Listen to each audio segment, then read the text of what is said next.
DS, we are live, brother, on YouTube. Aha, How you feeling?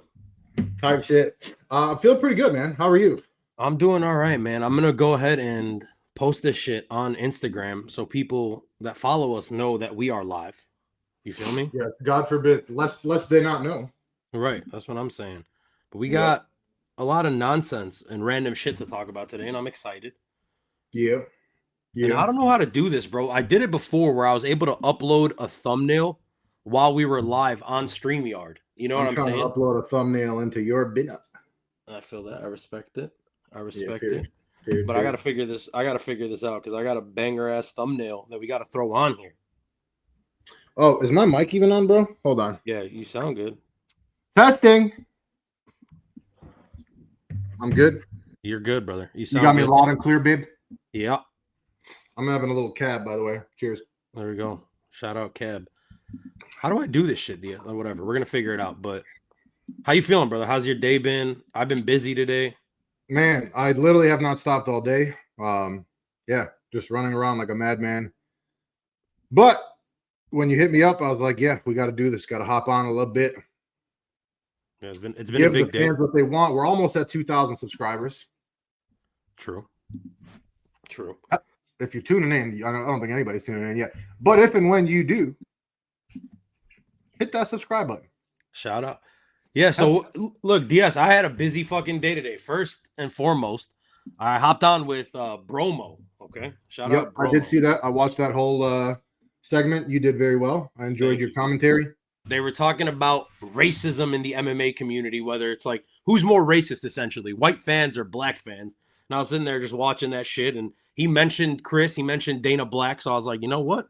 I'm gonna message Dana Black. So I texted him, and I was like, they're fucking talking about you. And he's like, I'm glad my name's ringing bells in the MMA community. But yeah, they were having that conversation, and then they started getting to the conversation of like the unjustified on one side was saying it was unjustified, but the hate for Dagestani fighters. And I was like, okay, I got to hop in on this because me and you were actually going to fucking do a video about this very goddamn thing. Yeah. And we didn't because we're lazy assholes. But essentially, like, you know, I got a lot of shit to say about that. And I know you do. And I'm almost done posting this on YouTube or on Instagram. So I'm ready to get into that conversation in a minute. Give me 1 second. You saw I made a new Instagram though? I did. Should the people follow you on that new Instagram? I don't know. I was thinking about it, but then I got to start all the way from scratch. But like, it would have been nice if we did it from the beginning.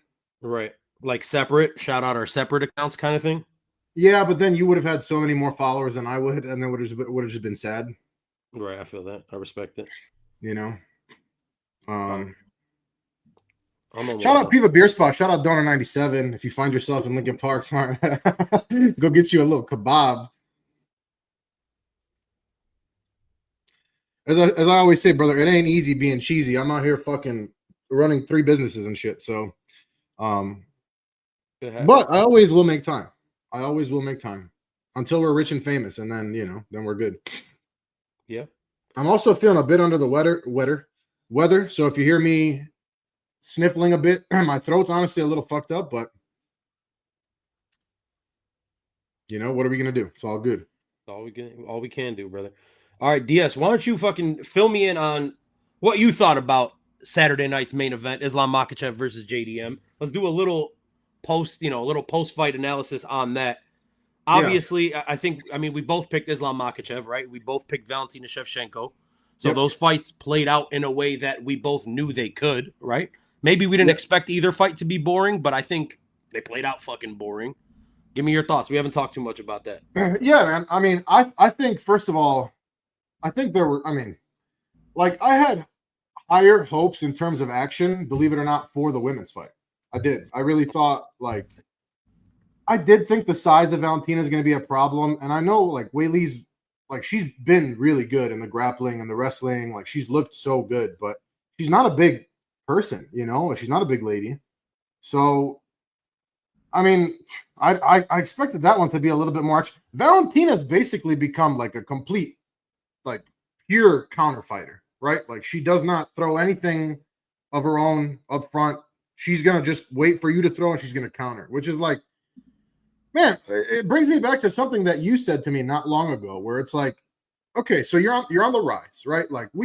What's the pinnacle of the UFC? More than being a champion, right? It's being a fucking superstar, right? You look at who's the superstar of the superstars of all time in the UFC?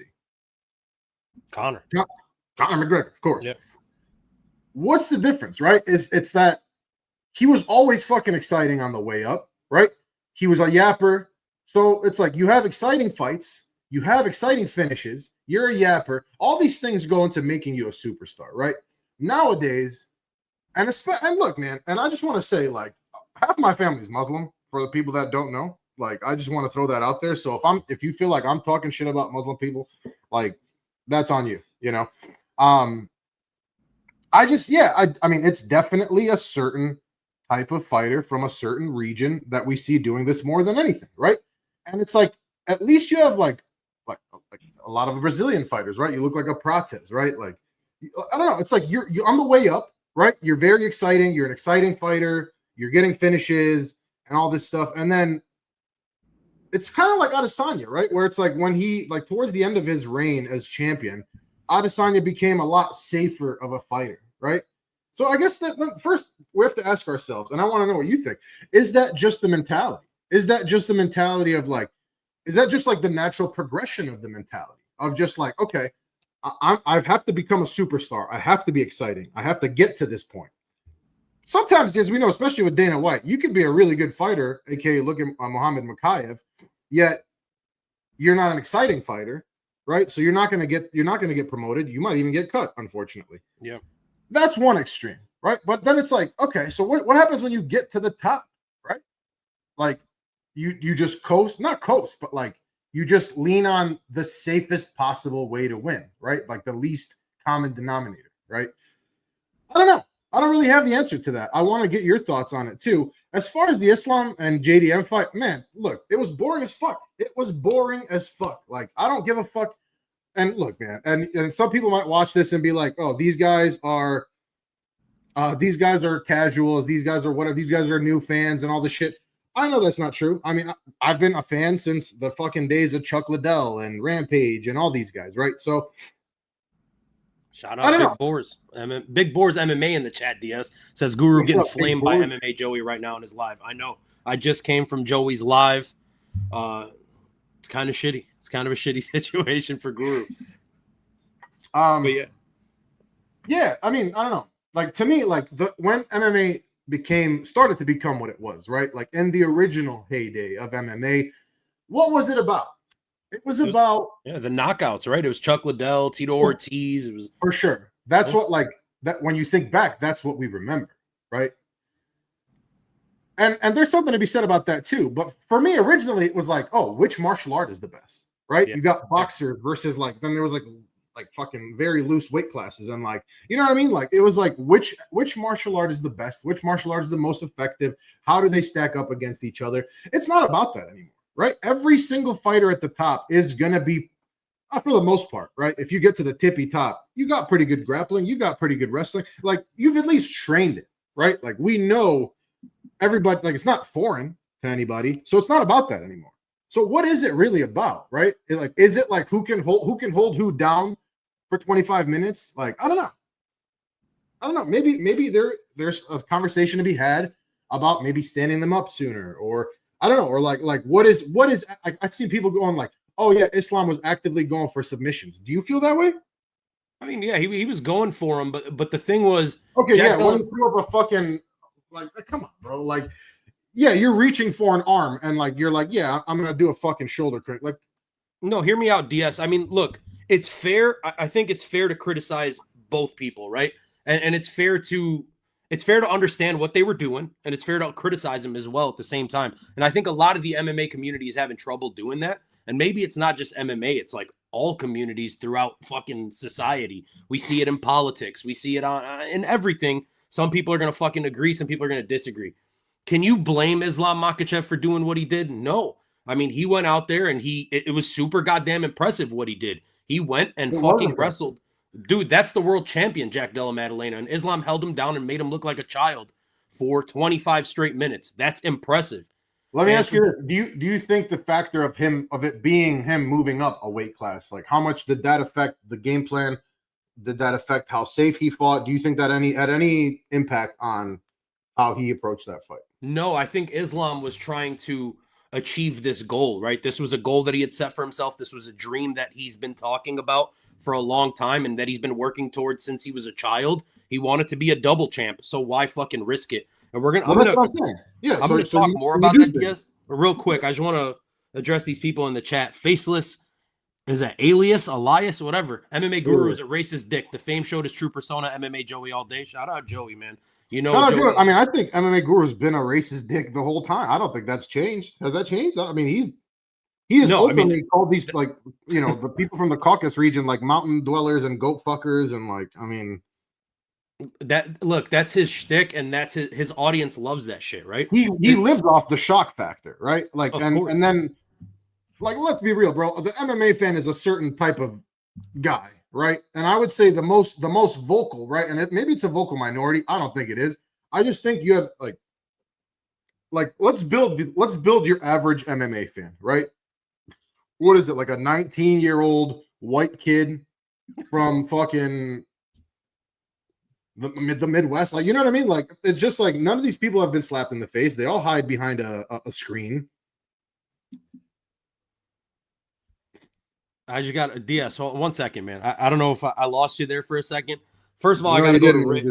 Shout out Ray. Reading, bro. I believe this is Ray in the chat. Says it's not impressive to hold another professional at the highest level on the ground, and they literally have no chance at getting up. No, that is very impressive. No, right? It's impressive. Yeah, I think it's, again, you have to, when it comes to Islam Makhachev, when it comes to Khamzat Chimaev, even when it comes to Valentina Shevchenko to a lower degree, I guess, because she's not as much a wrestler as those two are in general, even though she I don't know why that one pissed me off more, honestly. Like, I expected Islam to do it. The Valentina one pissed me off more. So like, the point is, DS, it's all impressive. Like, those are world-class athletes that you're fighting. It's impressive to do that. Dude, how good is Wei Li? Like, you just got to juxtapose that with the fact that objectively it's just not that entertaining, but we're going to get into that.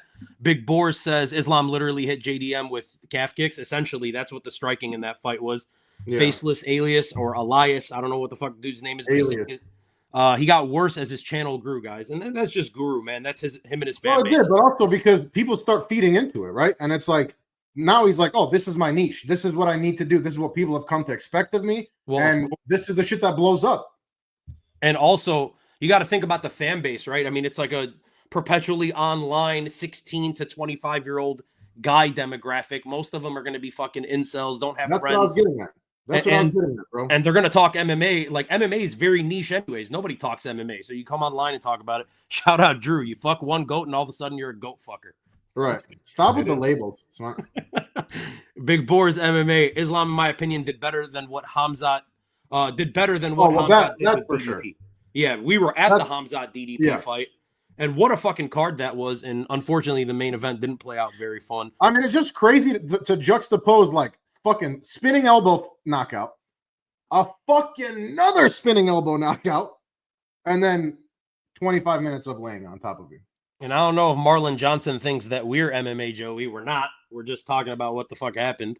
He says, Guru wasn't talking about Palestine. I don't know what the fuck he was talking about. Yeah, I don't know what you're talking Genuinely, about. I don't know. Alias, again, MMA Joey is genuine. Guru on that Tommy Robinson bandwagon now. By the way, it's Alias, not Elias. Bro. I don't know, bro. I'm fucking dyslexic. I don't know what's going on. But how can I read the fucking comments, too? Because I'm yapping over here and you're not listening. Can you not see them? No, where am I going to see them? It pops up for you right there. You could just click comments on the top right. Oh my god! Okay, it was on private chat. Yeah, come on now. And then Islam beats Ilya all day. That was some punk shit on my behalf. My bad. Big time, dude. And you're supposed to be younger than me. Look, DS. Here's the point that I wanted to get to. Oh, my bad. Here's the point that I was really trying to get to, and I wanted to talk about. We're gonna make a video about this when it comes to the hate on the Dagestani fighters. Now, there is a reason for it. First and foremost, is it real? Yeah. I mean, it exists. Let's not fucking pretend. The hate for the Dagestani fighters. Of course it exists, right? Yes. That alone is very obvious. And the reasons for it are multi-layered. Some of it is ethnic. Some of it is religious. Some of it is the Conor McGregor Habib beef. Some of it is... I think that's a huge part of it. Of course. You said that earlier on when you hopped on with who'd you hop on with? With Bromo. Bromo, thank you.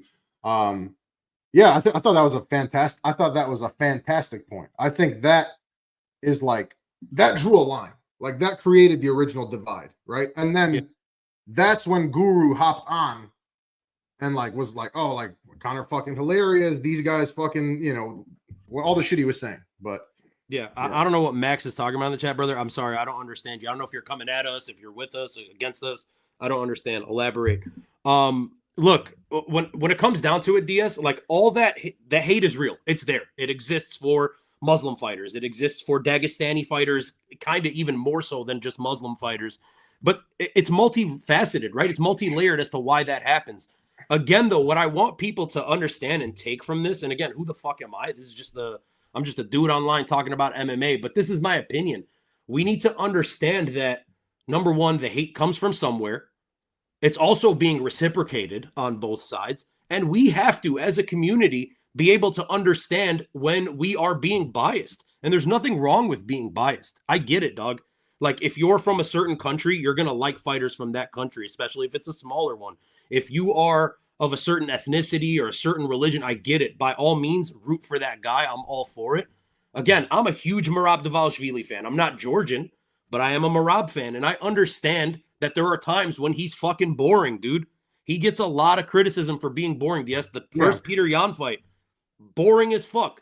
However, still dominant.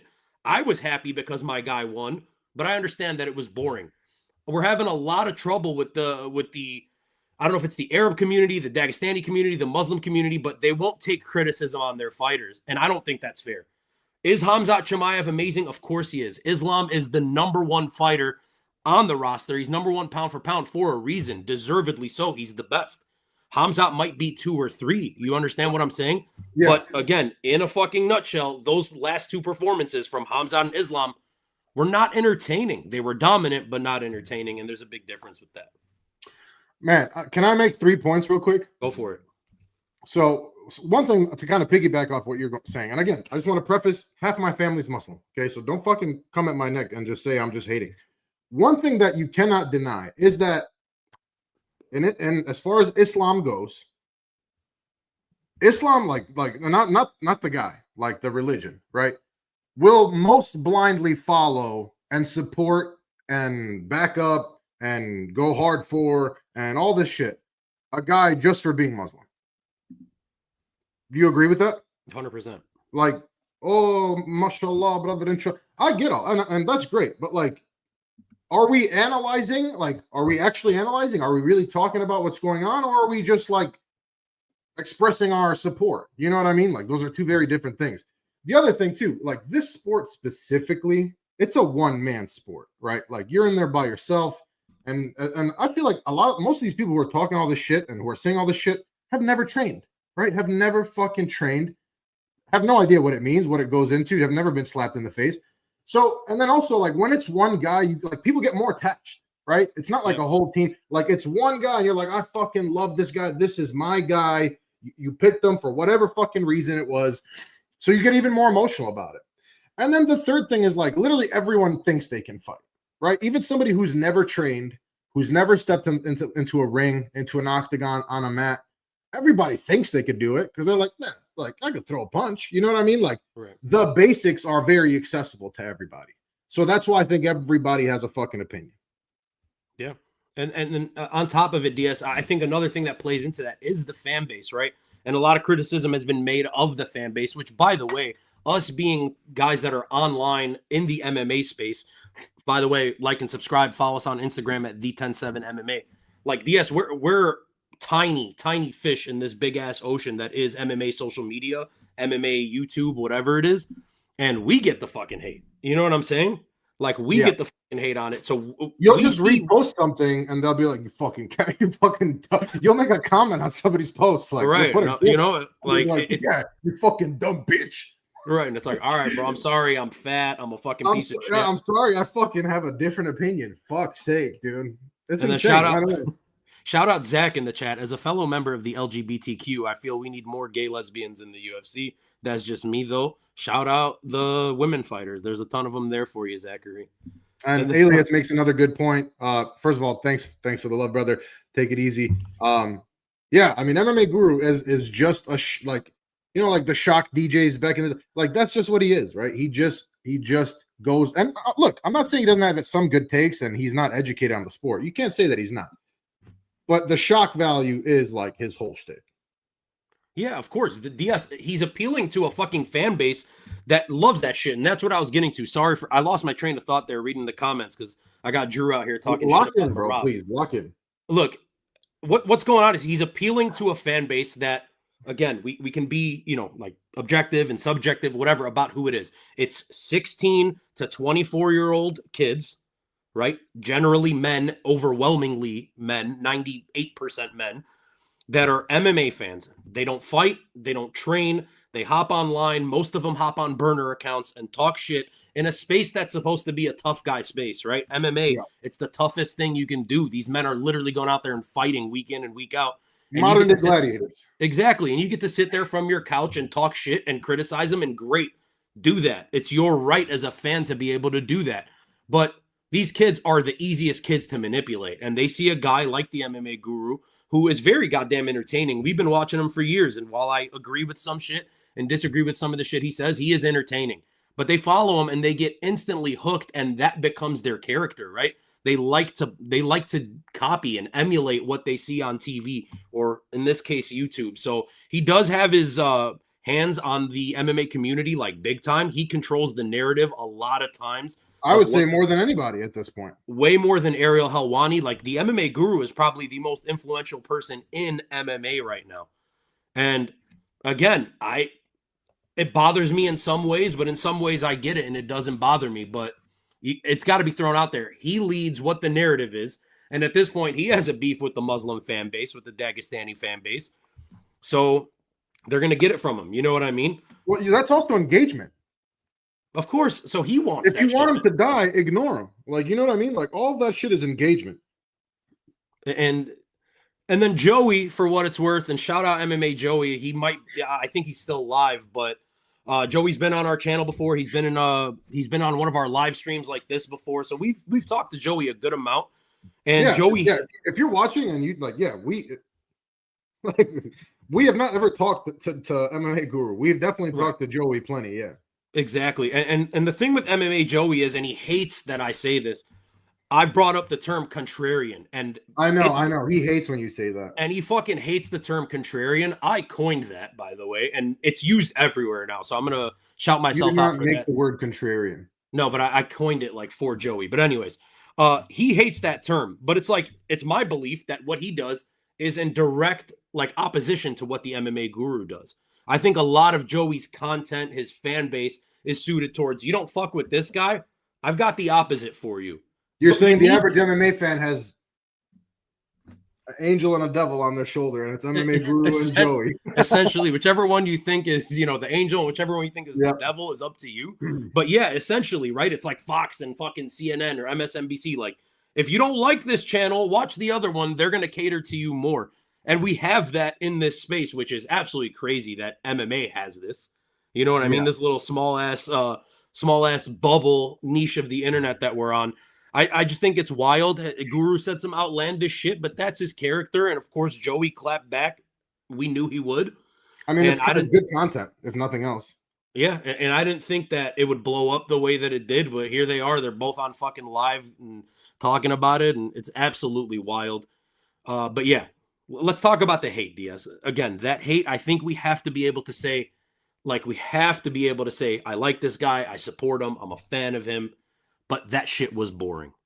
And credit to Islam, and Jack should have fucking done more if he wanted to win the fight. But there's something to be said about that. Like, at least DDP, dude, he almost got a finish at the end. I don't know, like, how much people remember that shit. I don't know, like, he was putting some damage on this fucking guy. So you're saying DDP was on Hamzat? Yeah, DDP was doing some damage at the very end.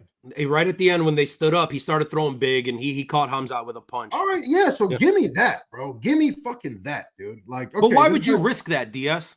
Just to What are play you devil's risking? You're advocate. fucking getting dominated like a little bitch. No, I'm So- saying if you're Hamzat Chimaev or you're if you're Hamzat Chimaev or if you're Valentina Shevchenko in that situation or you're Islam Makhachev, why should I give up my dominant position? No. You're misunderstanding me right now. I'm saying as the guy being dominated. Yeah, like that you should risk. I just wanted to make a quick aside. Like, yeah, it was fucking boring, and you know we'll talk about the aggressor side, till the fucking cows come home. But I just want to say, like, JDM, like, fucking throw, bro. You just got fucking dominated like a little. You got held down like somebody's little fucking baby sister. Okay, like your little baby brother, fucking like just like he did whatever he wanted with you. There's nothing you could do. You're fucking wriggling around.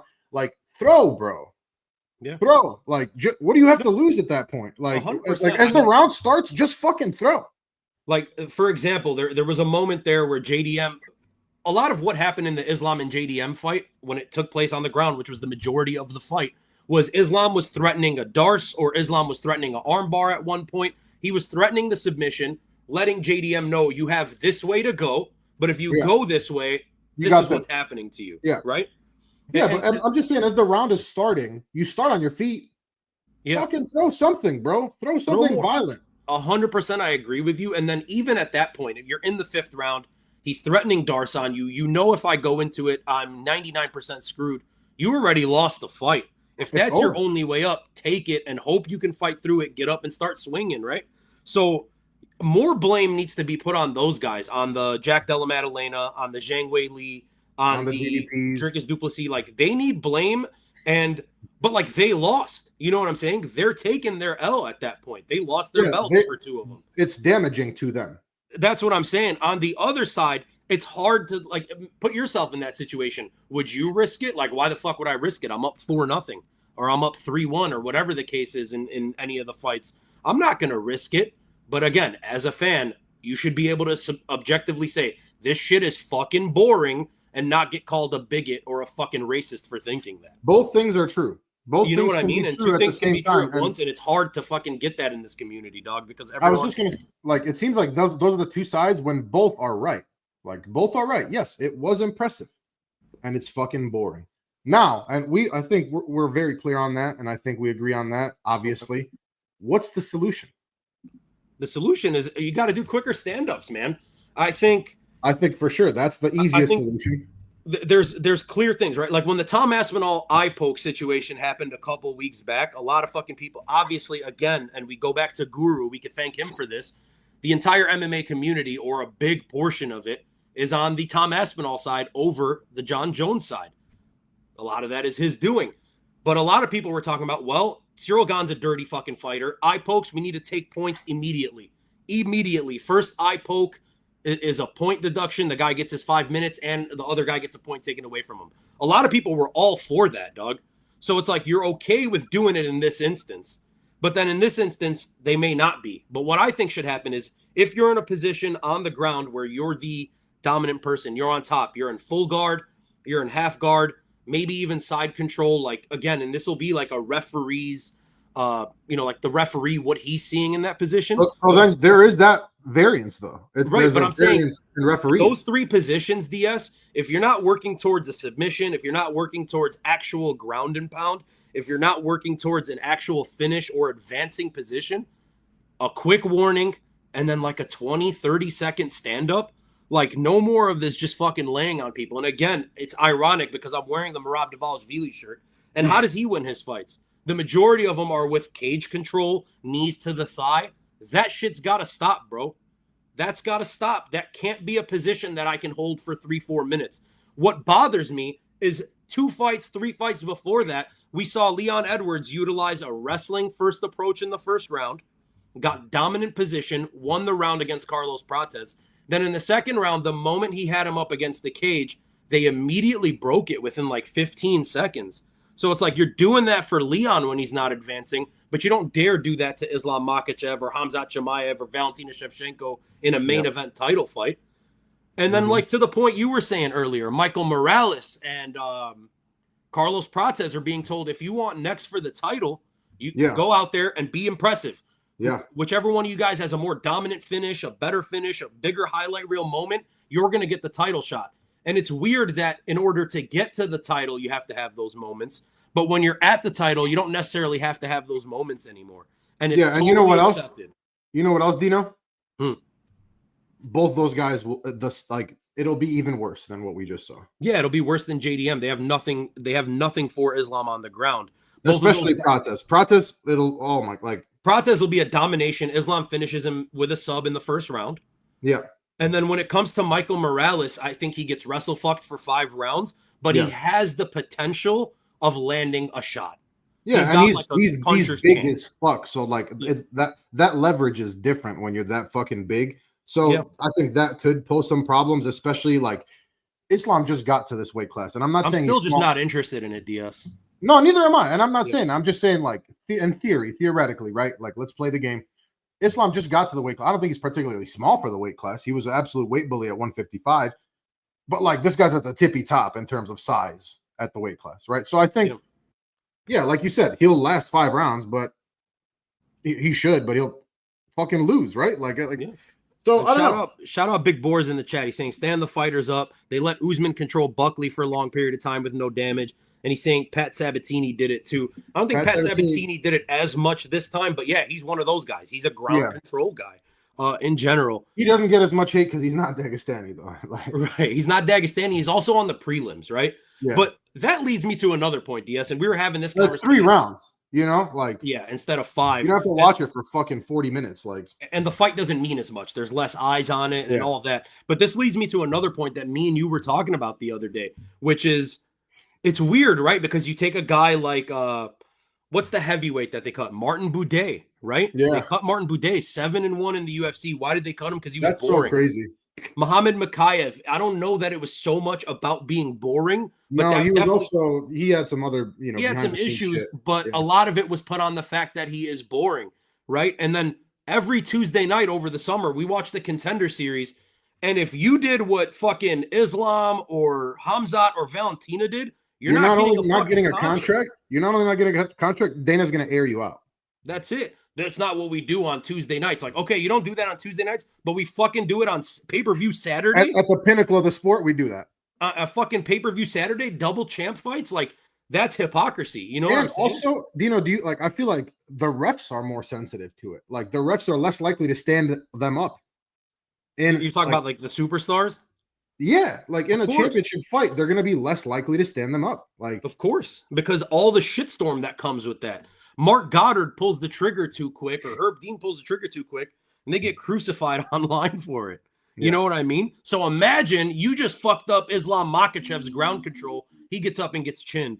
Oh my God, Mark Goddard. Oh, could you imagine? Dude, you are done. You are done. You know what I'm saying? Yeah. And then G Classic Music. I just want to say you made a whole ass video hating on Mark Goddard once. So fuck Mark Goddard.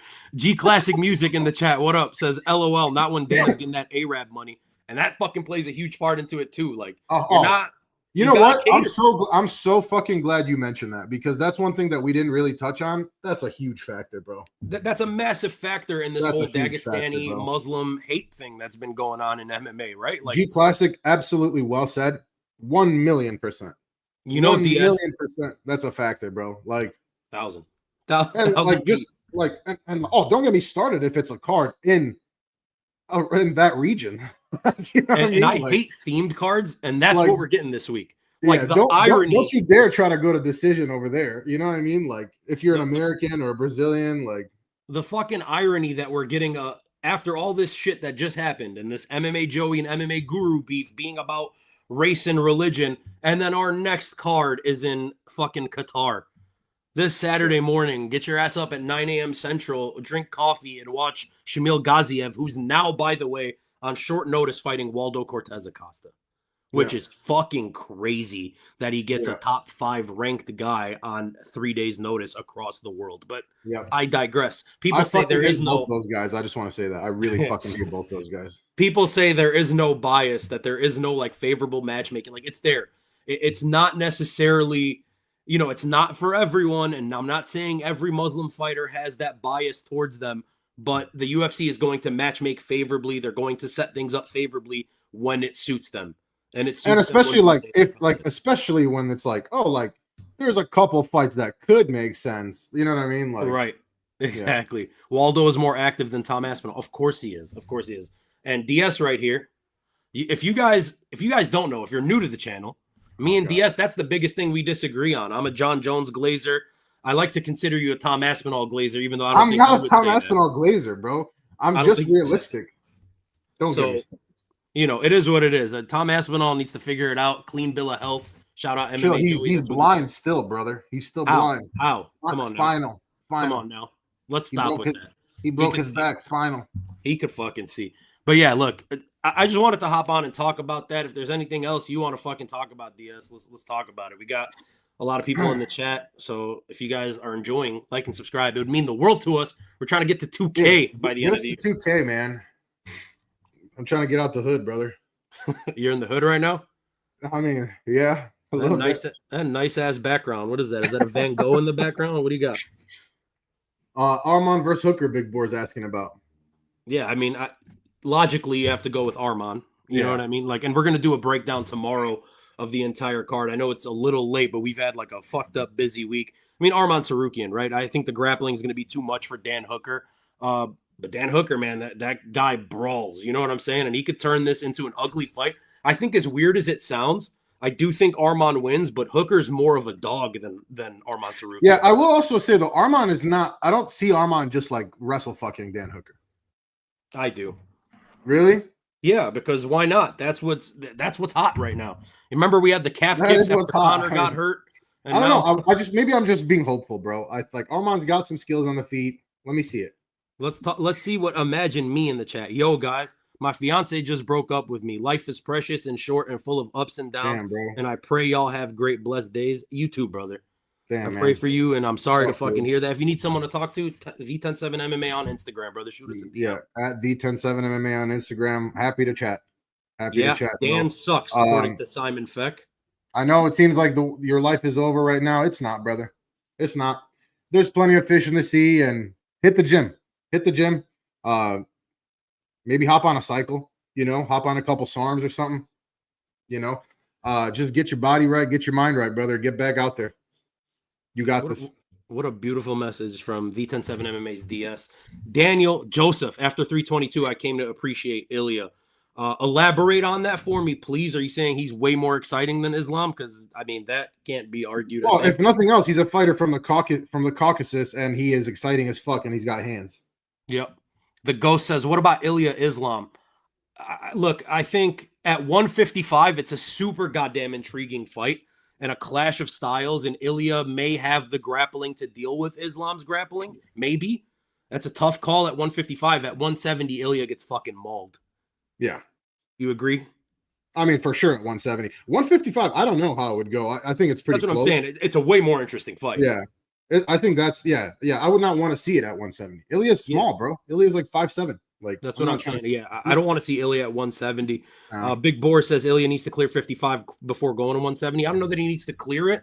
He needs. No, I'm with him though, bro. Like I'm so we've talked about this many times. I'm so fucking sick of this double champ shit, right? Unless you're fucking on a 15 fight winning streak, you've cleared out your weight class. Like when Alex Pereira, sure, like when he was champ and was running through everybody, yeah, do it.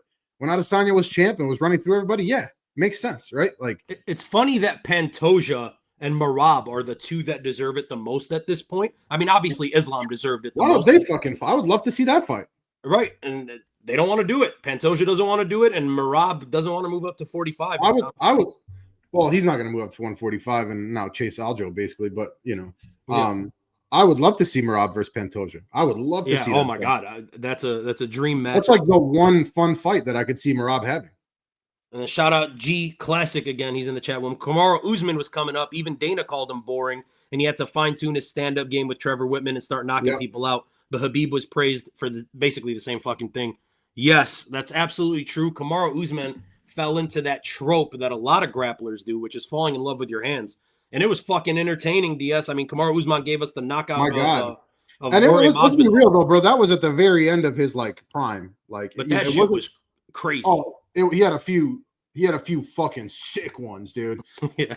But I mean, like Colby some, like, the first time, legendary, right? huh? Colby the first time when he Over broke the his first jaw. time, Gilbert Burns, Yeah. Masvidal. The Masvidal one was a fucking all timer, right? Like just Yeah. the fucking ragdoll physics on that shit was sick. Wild. And like the fact that you don't really expect it, like yeah.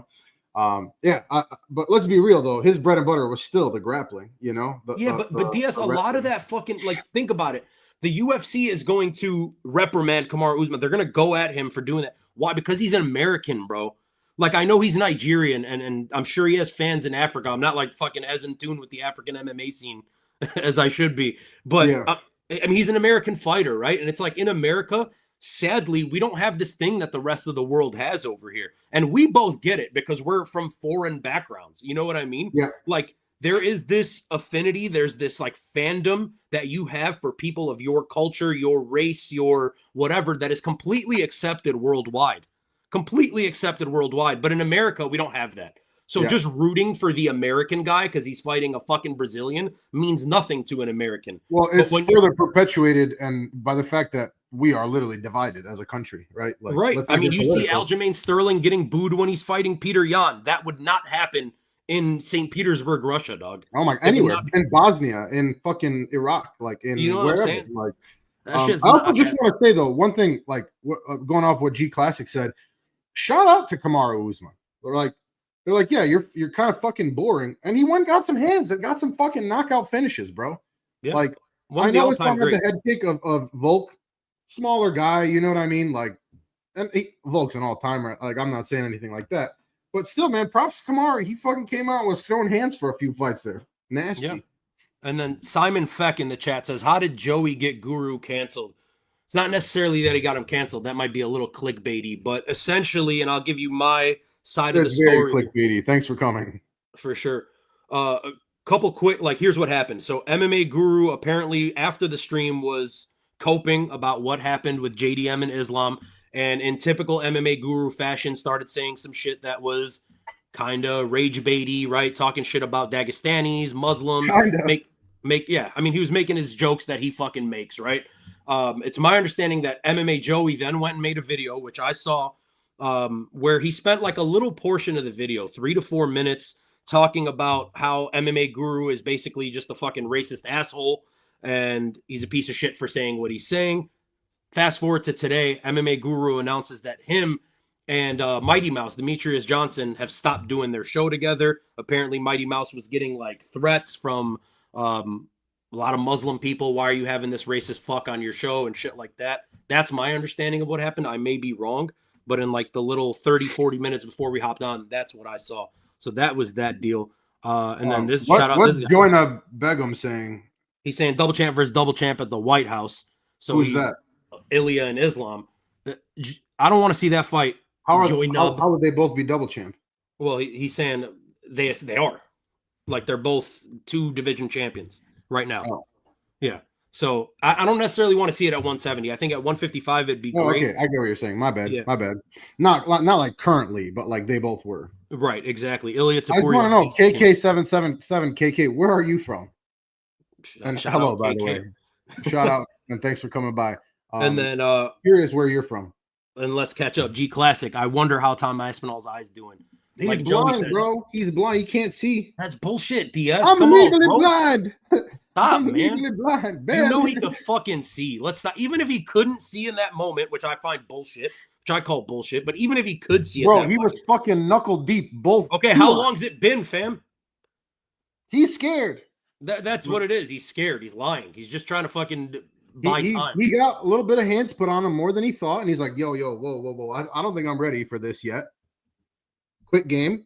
There it is. Try to skill up a little bit. There it is. Islam Double is a champion in boring fights and freestyle wrestling. Shout out KK777. I assume you're not from Dagestan.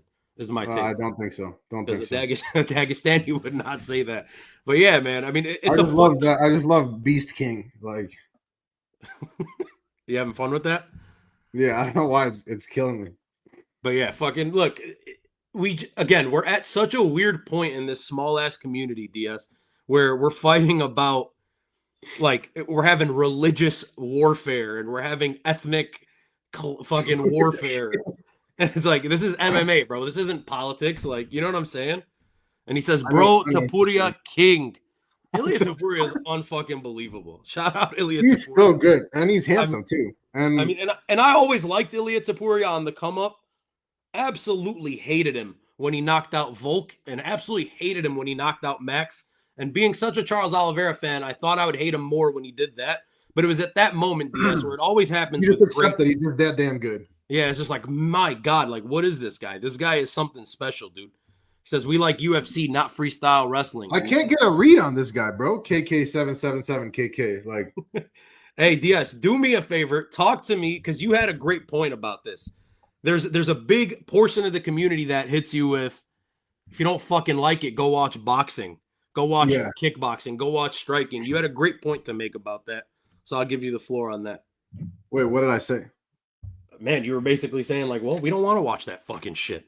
We want to watch MMA. Like, there's a reason. I mean, look, it is a different, like, boxing for MMA and boxing for boxing is very different. Like, if you fucking watched both, you know it's very different, right? Like, starting from the gloves and the amount of finishes and the amount of knockout, right? Like, and the technical, and also like literally the style. Like, you cannot just like technically box in the UFC. It's not gonna work. So, yeah, the UFC, like, it blew up originally because it's exciting, right? Because you had the fucking crazy knockouts, Chuck Liddell, and then he passed the torch to Rashad Evans when Rashad Evans all time absolutely fucking pulverized Chuck Liddell with a knockout, right? Like, these are like the moments that you fucking remember. What's the greatest UFC fight of all time? In my opinion, it's my boy Robbie Lawler versus Rory McDonald. Yeah, Rory McDonald. Thank you. The Red King. And what's that fight all about? They're fucking absolutely swinging, right? Like, it's blood everywhere. Look, and I think that's why, like, I mean, that's why, like, Khabib, like, people who are like, that's why I think I have a hard time ranking, like, how high Khabib is on the GOAT list, for example, right? Like, I don't think he's the GOAT. Do you? No. I think John Jones is the GOAT, you know, but. Like, think about it this way, DS. How excited? Give me a number here. We're gonna play a little experiment. We're gonna do a little game here. 1 to 10. How good is Khamzat Chimaev as a fighter? Right now? Yeah, right now, today. How good is Khamzat Chimaev? 8.6. Okay. Room to ascend? Certainly.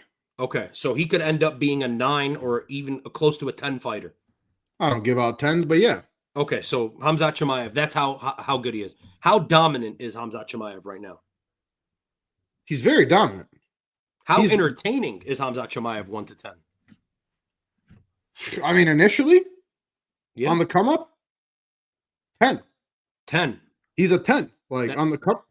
Right. Now, he was fighting 5 times in a fucking month, sleeping Gerald Mearshart with the stiffest fucking right, even on the fucking like on the up and up, right? When he knocked out what's his name? The other Dagestani guy on the regional. Yeah, he's in the UFC now too. Yeah. What's he just lost to, not Imavov, the guy that lost to Whitaker, Aliskerov. Aliskerov, thank you. Yeah. Like, what a fucking uppercut, bro. Like, so where is that? So here's my point. Here's my point. I think Khamzat is the most egregious fucking guy because, bro, we know you got that power. What's your favorite Khamzat Chimaev fight, DS? As far as like the best performance or just my favorite fight? Your favorite fight to watch. Like right now, we're going to sit down. We're going to watch a Khamzat Chimaev fight. Which one's your favorite to watch? Gilbert Burns. Okay. And if it's not Gilbert Burns or Kamaru Usman, you're wrong. Yeah. Why is that? Because they were fucking forced to stand and trade. Yep. That's what's entertaining. It's not that we don't like wrestling. It's not that we don't like grappling as a community. We watch MMA because that shit's involved in it. But it's just like when it's... Khamzat in particular really pisses me the fuck off, man. Because it's like, bro, you got silly-ass power. Like, silly-ass power. He's got so good. Even his stand-up is good. Your stand-up is so good, bro. Like, you got even some decent fucking kicks. Like... And then Joinub in the chat asking, who will be the next opponent for Islam? I think it's going to be Usman, low-key. Yeah. I think they're going to give it to Kamaru Usman, which is completely the wrong fight. It should be. I don't think it's the wrong fight. I think so, DS. I think it's got to be either Michael Morales. I don't want to see it. I don't care to see it. Me either. Or Ian Gary. I'm talking about just being Oh like my fair. God, Ian Gary. If Ian Fuck Gary beats Bilal this weekend, I think it's Ian Gary's turn. It should be Shavkat, but It he's should not be fucking Shavkat. active. But he's not active. And that, how about this? That is the only potentially somewhat interesting fight that I think in the weight class right and now. I give Shavkat a 20% chance of winning that fight. Yep. You know? Yep. And I think KK is saying that it should be Ilya. It should not be Ilya. Guys, if I you don't- are an Ilya Taporia fan, and this is me just shooting you straight right now, you do not want to see Ilya Taporia go up to 170 to fight Islam Makhachev. That's bad news. At No, you wanna see that? 155, Yeah. you can figure it out. At 170, that shit is not happening, dog. Like Ilya, And then given that what you just said, I don't want to see Islam go down. We just got up. no, Islam's not going down anymore. He's not going back down to 155. He can't make that cut. But again, so why is that the case? It's because he's too small, man. He's 5'7", bro. Yeah, he's 5'7" listed. He's like really 5'6". Yeah, he's not. He's a small dude. I mean, he was always kind of heavy for 145, but in general, he was still got a lot of muscle. Yeah, but he was still a small 45er, DS. Like I know he was thick bodied, but he's short, not too big. Like, and then he goes up to 55. He's kind of small for 55, but he's that damn good and powerful. He wants Islam Makhachev, and if it's like, hey, if the UFC is willing to do it. Why not? Ilya's pissing me off with that, bro. Like, but he's feeling himself, man. Like, focus on. I get it. He's sick as fuck. Like, but focus on your fucking weight class right now, bro. Right. He's fought like nobody in the weight class. Like, two people. Shout out G Classic again. Islam versus Usman makes more money for the does UFC. It? I think Islam versus anyone. Sorry. No. Islam versus really at this point anyone makes essentially the same amount of money because Islam is the fucking A side. Yeah, unless you're doing Islam and Conor, you know what I mean? Unless you're doing like Islam versus. I don't think it's. I think I would argue that Ian Gary is a bigger draw at this point than Kamaru. And then your mom in the chat says no one deserves it more than Shavkat. Yeah, Shavkat is the rightful next contender. He beat Gary. The problem with Shavkat is he hasn't fought in like a year and a half. Dude, what is his deal? Is he's hurt? I mean, yeah, he was hurt. He had some family issues. His wife and his child were in like a car accident. So a lot of like personal shit going on with him on top of an injury. She was driving, huh? Woman driver. Yes, she was low key. But yeah, so he's back. He's training now. And then Joyno brings up this point. Kamaru's old now, and that's the fucking problem. His knees are cooked, brother. He's got the same knees as I do right now. Like cooked. This fight was really interesting if Islam came up 2 years ago. You know what I mean? Like right before Usman lost to Leon the 2 times that he did. The fight was really interesting. Right now, I don't want to see it. Like I know what happens. Kamaru Usman's going to do a good job defending in the wrestling for a round or two, and then he's going to eventually give way, and Islam's going to beat him by finish. That's how I see what's going to happen, though. What's going to happen?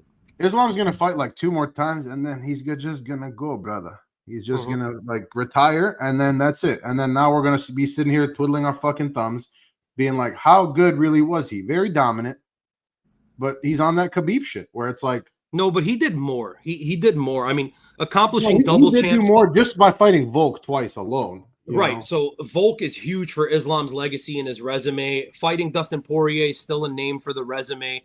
The fact that he defended the lightweight belt more than Khabib. The fact that he went up and won the 170-pound title. So that puts him over Khabib. He's the best 155er of all time. I think we can safely say that right now. You think Islam? Yeah, Islam's the best 155er ever. And he's approaching GOAT territory. Like he's approaching, I was going to say Mount Everest, Mount Rushmore. He's approaching. It's still fucking boring, but he is. And it's still more fun than Khabib. And that's not close. And then, DS, this question, I'm going to ask you. KK saying in the chat, guys, who's your favorite fighter in the UFC? I think he's talking to you, Gaze. Oh, no, that wasn't for me then. We're going to neglect that. The Dagestani cop-out. That's what Drew says. Islam's legacy greater than Khabib's. Is Umar going to get the next title shot? Matt Hughes. Hey, low-key, Davey D. That's a deep cut, brother. I respect that. You know ball, my boy. That's it. Is Umar going to get the next title shot? This one is tricky, and I'm going to tell you why. And again, I'll answer it even though I'm not gay. My favorite fighter, 2 of them, Yuri and Marab. Those are my 2 favorite fighters in the UFC. Your mom, do not. Because GSP was not. Well, compared to Khabib, GSP was way more entertaining. Islam does have an actual head kick knockout, so maybe you have a point. But I love me some GSP.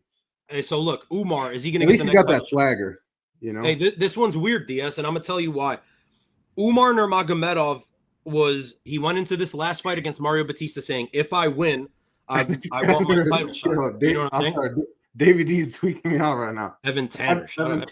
Tanner, he says. But look, he said that he wants the title shot after winning this fight, right? He won it. Dana basically said, go out there and be entertaining, which is fucking rare to get a Dagestani to hear that. But he went out there. It wasn't the most entertaining fight. And even Umar himself said, I need one more fight. I think they're going to give him a layup matchup. They're going to give him a Davison Figueiredo. They're going to give him somebody like that. A fight that they know he's going to win. That's a big enough name to justify a title shot. Personally, I think that Merab is going to fight and beat Peter Yan in December. I think they're going to give Merab, quote unquote, rest for him, which is like 3-4 months. Yeah. He's going to fight somebody in April, May, and then they're going to be like, yo, quick turnaround if you want to fight Umar, and they're going to force Merab into it. So that's what I think happens there, says the Diaz brothers. Chris says Prates on the hunt after Shavkat and Gary. He's coming, and he lights up the cigarette. By the way, Chris. I love that. Prates, I can't wait to see what he's going to do once Islam does retire, you know, because I just, like, I don't want to see it. I don't care to see Prates versus Islam. I know, like, it's a first-round submission, like you said, and yeah, I don't know. I mean, and he's such an entertaining fighter. He's so fucking good. He's so fun, and he's one of a kind. He's smoking cigs and shit, just ripping darts and fucking crushing beers and shit. He's wild. But we got a video of him, DS, on our Instagram at the 107 MMA outside of the club. At the club, yeah. Yeah, at the club, and he's dancing in the club, and then he's outside singing happy birthday to himself. Shout out Carlos Prates. He's a fun-ass dude, man. He likes to have fun, but yep. And then Davey says, shout out BJ Penn, champ. He's unfortunately lost his fucking mind, but BJ Penn was a shout, and BJ Penn was one of the greatest of all time for a while, right? I would say BJ Penn is the least mentioned greatest of all time. Like in the conversation, I think he needs to be brought up more. Yeah. And it's a damn shame that he's not, especially with what he's going through.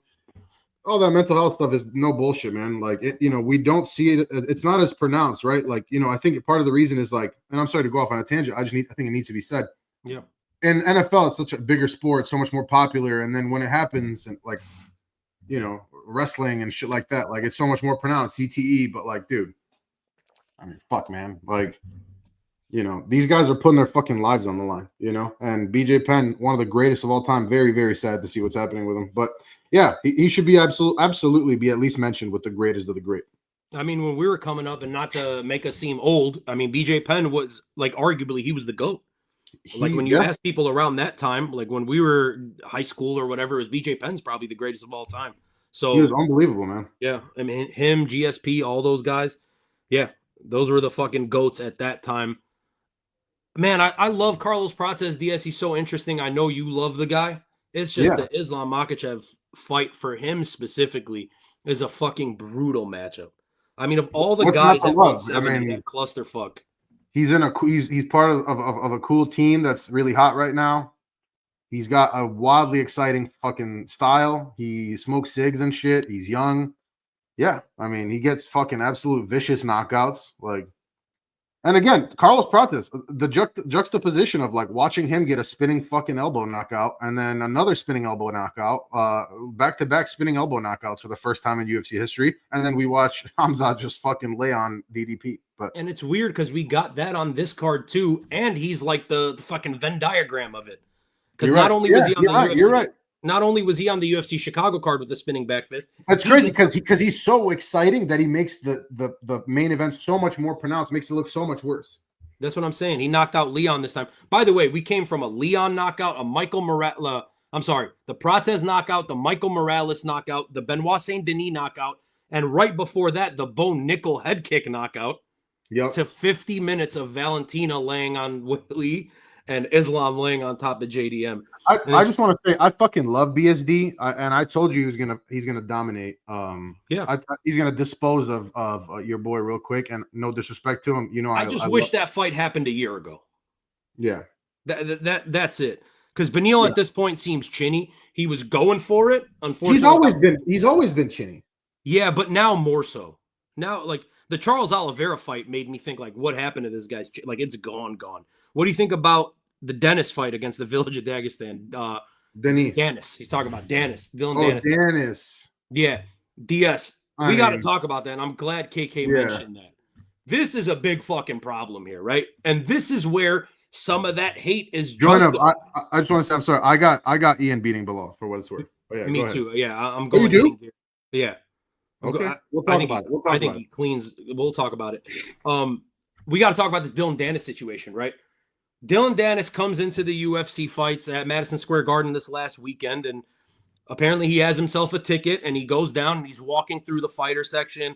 He's going and he's talking to, Politan. He put up a picture with him, put up a picture with George St. Pierre, who we've been talking about, and all that. And of course, Dylan Dennis, part of Conor McGregor's team. When Khabib jumped out of the cage to fucking attack Conor's team, he attacked Dylan Dennis. So little backstory for those that don't know. Dylan Dennis was at the UFC this weekend, gets jumped by John Pork, aka Chanko. He's Conor adjacent.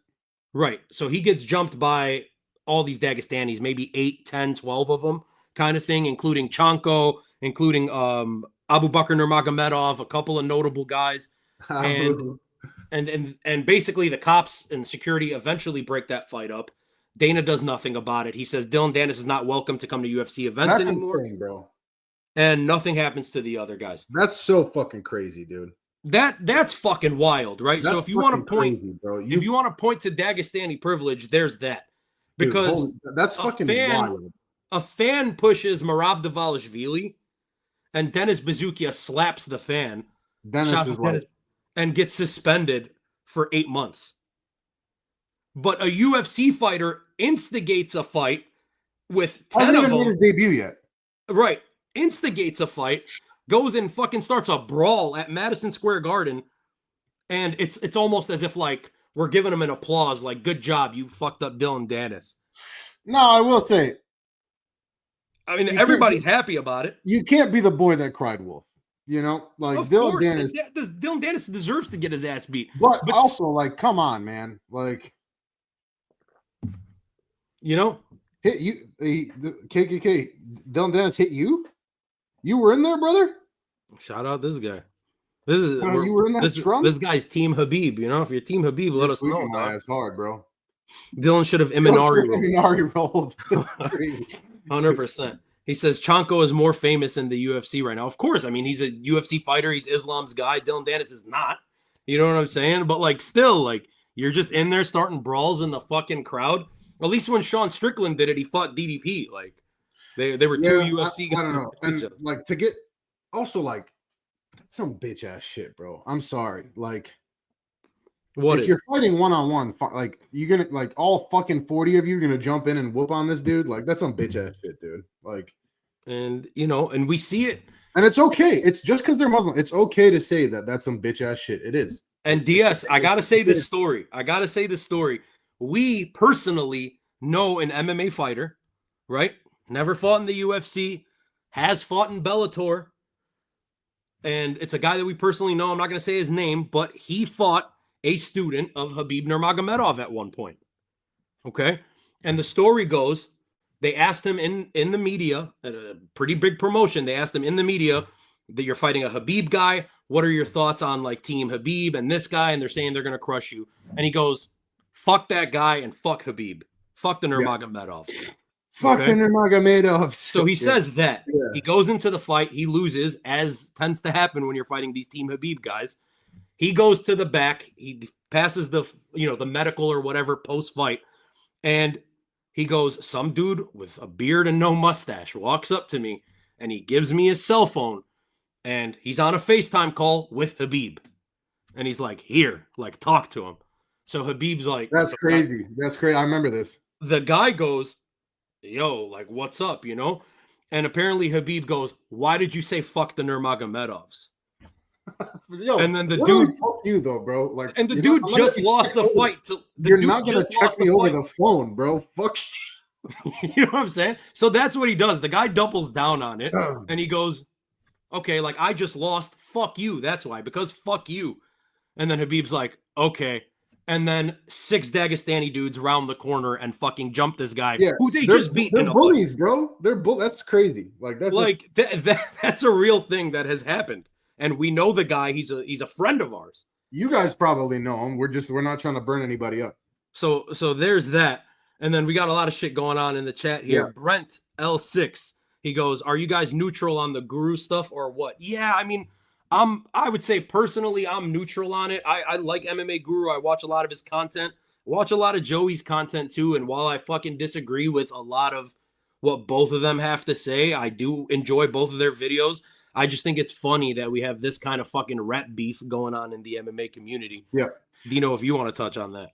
Yeah, I mean, I just want to say again, like, I don't know if you were here when we were talking about it, Brent, but Joey's been on our show. Like, he's been on with us. Like, you know, we've talked to him. We talked to him a good amount, right? Like, we may disagree on some things. MMA Guru, like, even if he does make some good points, the delivery is off, right? Like again, he's going for the shock value, right? That's what sells, right? Like, that's just what sells, right? Like that's what people fucking come to hear. Like is him berating people from the Caucasus region, Muslims, you know, all this stuff, right? Sometimes black people, low key, like, you know, it's bullshit, right? So, oh, thanks, bro, appreciate you, man. Shout out Brent. But yeah, I just, you know, I think he's going for the shock value. I don't think you could say the MMA Guru is not educated on the sport. I just think that he's very brash and purposely so. You know, like that's just his shtick. You know what I'm saying? That's what sells. That's what gets him viewers. That's what got him viewers. I think. How about this? Like, I think deep down, I bet you he feels pressured to do it. Like, so I don't know. Like, I think both of them have good points. Again, I will just highlight what we've been saying this whole time. The style of fighting that we saw in the co-main and the main event is fucking boring, but it's impressive. So, like. And that's that. And then I showed Drew, who was in our chat a little earlier, I showed him the MMA Guru like 4 years ago, DS. I was like, you got to watch this guy. And then his first question was, is he a Conor fan? Or like, is he a Khabib fan? That was the first question he asked me. And I was like, he's a Conor guy. And he's like, obviously. Yeah. Again, that's where he really took off, is like hating on Khabib. And again, like, it's like the Muslim fighters and the Muslim fan base, right? Like, they feed into it because they come in hordes and they blindly support their guy no matter what. And I just want to say, half my family's Muslim. Again, I'm not talking shit, like, for anybody that's new in here right now. But they blindly come and support, and they're very vocal. They're very, very vocal, and they come in hard. So Guru feeds off that, right? Like, he loves that shit. So it plays right into his hand, you know? And at the end of the day, why is he doing it? Why is anybody doing it? He's doing it for views. He's doing it for money. This is literally, like, he didn't start making money off this. This is how he makes his money now. Like, yeah, I don't blame the guy from a business perspective. I think he's a piece of shit, but I don't blame him from a business perspective. Boom. And then we got KK in the chat saying, Dana waiting to suck Habib's dick, bro. And then he also chimes in with gays again. We're not gay. Stop saying that. We're not gay, brother. He goes, what do you think of Alexander Topuria? Nothing wrong if somebody out there is, and that's fine. We support everybody at the 10-7 MMA. Do we think Alexander Topuria will win? Right now, yes. I'm not done with my film watching, but we're going to drop a video tomorrow predicting the whole card, bro. So like and subscribe, and you'll see that. Or are we going live to do that tomorrow? We'll discuss it. 22 November, brother. Joinub says Javier Mendez is the real GOAT. I mean, shit, he's got a lot of fucking world titles. Brent, I mean, yeah. Hey, low key though. Low key. He's up there. Brent hops back, says he says things that are controversial, that's for sure. But my thing is, Joey can't call out Islamophobia and be okay with Dylan being jumped. So I think what he says 100%. Is very contradictory. And 100%. Look, Brent, 100%. Brent, I don't know if you came in from Joey. You might have came in as I just finished saying that. Like, right. I'll tell you this though. Again, we talk to Joey on a somewhat regular basis. We're in his chat pretty often. We have contact. I just want to say we also are not Joey Glazers. He's gotten mad at Dino. He's gotten mad at Dino because he's called him a contrarian, and you know. Yeah. So it's not, you know, like, we have had a lot more exposure personally to Joey, but it's not like, you know. And Joey is Joey's a person that we've talked to about. We're planning on having an MMA Joey interview, And we talked about it. It's been talked about for like 3 weeks now. We were talking to him. I still want to do that, especially now. I want to do that. That's what I'm saying. And he's promised that he would do it. He's just like been really busy with some personal shit and whatever. He's big timing us. Yeah, Joey's big timing us, but he has been on the channel. He does say that he's going to do the interview with us soon. So we're going to find out. And those are the questions we're going to ask him. Like, we're going to be fucking direct about those questions. A lot of people feel this way about you. A lot of people say that you're doing this to fucking rage bait. Oh, listen, if you're a new fan of D107 MMA, like and subscribe. We're also on Instagram at D107 MMA type shit. We've got some good interviews with MMA fighters on the channel. If you scroll back, a few videos, we ask some good questions, man. We don't hold nothing back. We ask the things that the people want to hear. So Lord knows we wouldn't hold back on Joey.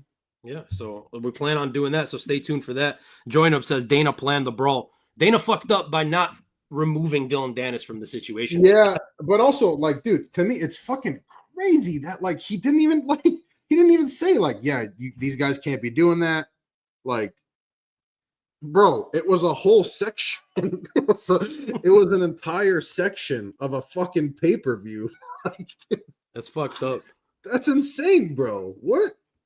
He says, I just saw an ad for Merab. Yeah, Merab, look at this fucker's t-shirt, bro. Come on, bro. Merab Dvalishvili. Merab is another person. By the way, Merab's big time in us right now. DS, there was a James Lynch video that was dropped a week ago. And he was talking about how MMA fighters no longer are doing as many interviews, that he's having trouble getting MMA fighters to do interviews. Saw that. Yeah. And that sometimes the MMA fighters aren't even responding to him anymore. Like, they're leaving his ass on red. Merab has told us on like 5 occasions that he's gonna do an interview with us, and he just never fucking does it. Come on, Merab. But my brother, we got big time by Dennis Bazookia. My feelings can't be my feelings can't be hurt any more than that.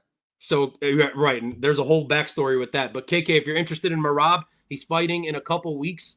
Fucking like and subscribe, bro. I just want to say though, we might be getting big time by a lot of guys, but you know who does follow us on Instagram? Tell him. Yuri Prohaska. That's right. Let's go for that. Yuri follows us. Let's go for that. We got to get Yuri for an interview. That's going to be crazy. And then shout out Bromo, who I was on a show earlier today. Shout out Fight Society. Wyatt from Fight Society, DS. Dude, Fight Society's sick. Fucking unbelievable content this guy makes. I was watching his video today, and then we got a little shout out in that video. He was shouting out like all these like great MMA channels, and they were all massive channels. And he was talking about how everything's like personality based. Yeah, to be included in there was kind of nice. I'm saying he's talking about like bedtime and fucking shit like that, and he mentions us. I was like, that's unbelievable, dog. I love that shit. Brent L6, the only problem I have with Joey is you can't be selective with what's right and what's wrong. You can't call out hate speech and not be okay with violence. Y'all got a new fan for sure. We appreciate you, bro. Appreciate you, brother. Honestly, appreciate you, Brent. And yeah, that's the criticism of MMA, Joey. 100%. And it's the criticism that everybody has in every fucking aspect of life right now. That's my biggest thing, man. Whether it's politics, whether it's sports, whether it's whatever, everyone is so goddamn opinionated and will not be able to be told that they are wrong about something.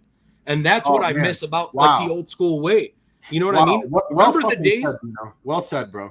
Diaz, remember the days when you could sit down and me and you could fucking disagree on something and talk about it? And I could hear your perspective and you could hear mine and maybe I'll change your mind? Having like a legitimate fucking debate, discussion, like discourse. Like, where is it? Fucking like, and also, even if we fucking disagree, you don't have to be a piece of shit. You have to be a piece of shit because I disagree, or like a lesser human because I disagree with you. I don't know. In this community, especially, but I like what you said, man. In the world right now, that's life. We need a lot more compassion and understanding, and just live and let live. Right? Like, I don't have to fucking agree with you. Go fuck off somewhere else. Do your thing. I don't give a shit. You know. I love that you said that because I mean it's a insane time, and not to get too into shit, but like I feel like in a lot of ways it's by design. What's the term? What's good for the goose is good for the gander, right? Exactly. But nobody fucking sees that shit, and especially in the MMA community, it's just like, no, my guy's right. He's better than your guy. Fuck your guy. Yeah. Like, my guy's the shit and your guy's a pussy. And it's like, okay, cool, bro. And also, you're a pussy and you're fucking stupid. And I hate you. You're fat and you're fucking a piece of shit. Yeah. Like, you're so fat, you Cheeto dusted bitch. Right, like, goddamn, bro. Like, my fault. KK says, do you think there will be a continuation of the Dana situation? According to Ali Abdel Aziz, yes. Ali Abdelaziz said, yeah, he's like, yo, this shit is not done. If they see him or Connor, it's on site at any fucking time, which is crazy because you've jumped the guy fucking twice. That's fucking insane. That's He's fucking like, they insane. want an apology. That's some pussy ass shit. I don't give a fuck if Ali it's black, Abdelaziz, yellow, Brazilians, Muslims, Jews. Like, that's some pussy ass shit. That's crazy. Like, and Ali Abdelaziz said, you need to apologize, apologize or else it's on site every time. Fuck you. Fuck your mother. I'm sorry. Like, literally, fuck you. I hate Dylan Dennis, but literally, fuck you. Like, you know what I mean? Like, ew. Who are you? You're not my dad, bro. You're not my dad. Like, shout out that meme. If we weren't live, I'd post that meme right now. You're not my dad. You know that. You're not my dad. Fucking like, but yeah, no, seriously, like, you're not God, bro. Fuck you. Like, and to be fair, the whole fucking beef with Conor and Khabib started with Team Khabib attacking Artem Lobov. Yeah, well, Conor has a big fucking mouth, of bro. Course he does, and I'm not fucking protecting Conor or defending him, but they went and jumped that guy. They have a fucking history of doing that. That's what they do. Unfortunately, we know of at least 10 occasions where, and it's never one-on-one. The Dagestani Brotherhood is never one-on-one. No, like, and how you're all good fighters. Like, how? Yeah, and it's never one. It's crazy. I don't know. It's crazy to me. That's some bitch ass. I mean, shit. DS, we've been to a lot of UFC fights. We've been at the fighter hotels. We've been in some weird, scenarios where, like, man, how the fuck did we even get here? Where we're just hanging out with Mick Maynard and having a fucking drink, or we're with the fighters in the hotel room after a fight. Like, we've been in these situations. And when it comes to the Dagestani Chechen fighters, they roll deep as fuck. There's like 10 of them at all times. Deeper than anybody. You'll see Gerald Mearshart walking by himself. You'll see Brandon Royval going and grabbing a fucking bottle of water. He's like with his wife and kid. Like, yeah, you know what I'm saying? And you'll see that as soon as you see. Also, that's gay, dude. That's a sausage fest, bro. Like, yeah, I'm saying you see one dude with a beard and no mustache. There's 11 of them. There's a couple dozen lurking. I'm saying it. It's crazy. I remember I talked to Khamzat Chimaev like 5-6 hours before he fought DDP. What did he say to you? Hey, we're brother, kill everybody. Brother. I gonna fight. I wanna fight with Herbert. I'm like, all right. Like, okay. I feel that. All right. But, I talked to Khamzat Chimaev like 5-6 hours before, and he was so fucking relaxed. It was scary. It was scary how relaxed the dude was. But it was also probably scary because there was 75 of them around him. Yep. And I only knew fucking 1 or 2 of them. I had a conversation with Alir Latifi, and I know his manager. Alir Latifi got a big fucking dome, bro. That's a thick boy. That's a thick ass. That's a thick ass dude. I feel like he's got gout. he's got a lot of shit. Shaber Punja. Dennis is a joker, and Conor can't do anything about it now, even if he wants to get involved. I mean, yeah, Conor, he doesn't want to get involved. Conor was just yapping, bro. And then Burko says, trying to make money. How we doing, boys? How you doing, Burko? That's the real question. What's the good word, brother? What's the good word? Like and subscribe, boys. We're trying to get to 2K. Help you boys out. It would mean a lot to us. DS, what you sipping on over there, brother? Bro, I was actually literally just gonna tell you I've officially killed an entire bottle of wine. Oh, nice. On the stream. So that's good. Hey, do me a favor. Can you clip me hyping up the dude whose wife left him? Yeah, you should clip that and just post and like be like 10-7 cares kind of thing. Right. I don't know if he would like that, but he goes, "Do you think Tagir and Ian are locks?" I wouldn't say they're locks. Yeah, lock is a heavy word right now with that. Ian Gary, I'm fairly confident in Ian Gary. Me too. I was shocked that you were. I thought you were going to pick Bilal. No, I mean, look, I'm going to say it, and it's a shitty thing to fucking say at this point. Especially the timing is awful. I just don't think that anyone at 70 really is that good. Maybe it's because Islam made the division look bad, but it's just, I think the old guard is like, I think they're all on their way out. And I think Bilal was the last like remaining piece of the old guard. That's Usman, Masvidal, Colby, Gilbert Burns, Bilal Muhammad. It was fucking Nate Diaz for a while. I think none of those guys are that good anymore. And it's just the new generation's turn. So I'm very confident in Ian Gary. And Tagir Ulanbekov versus Kyoji Horiguchi is a wait, Dino, before you go on. Yeah. Just want to go over Bilal's last few wins, yeah? Leon Edwards just got fucked up. Gilbert Burns, old and washed. With a torn shoulder in that fight. With a torn shoulder, no less.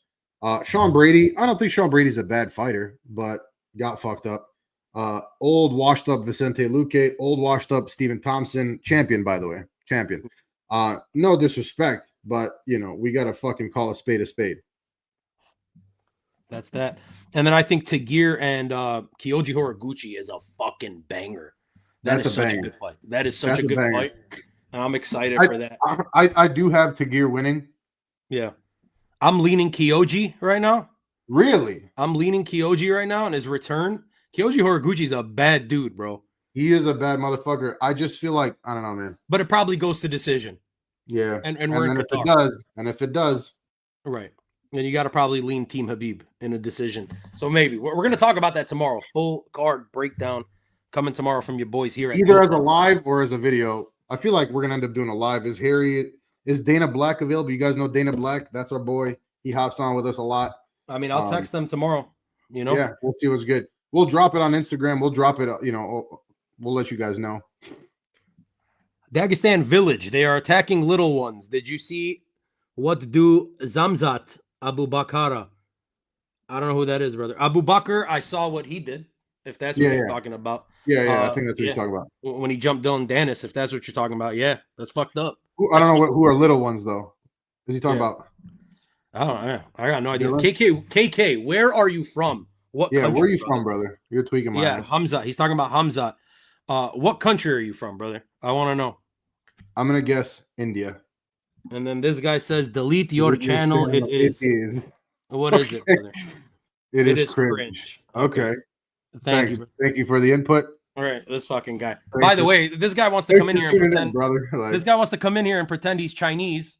But DS, the little girl with the Chinese spicy sticks?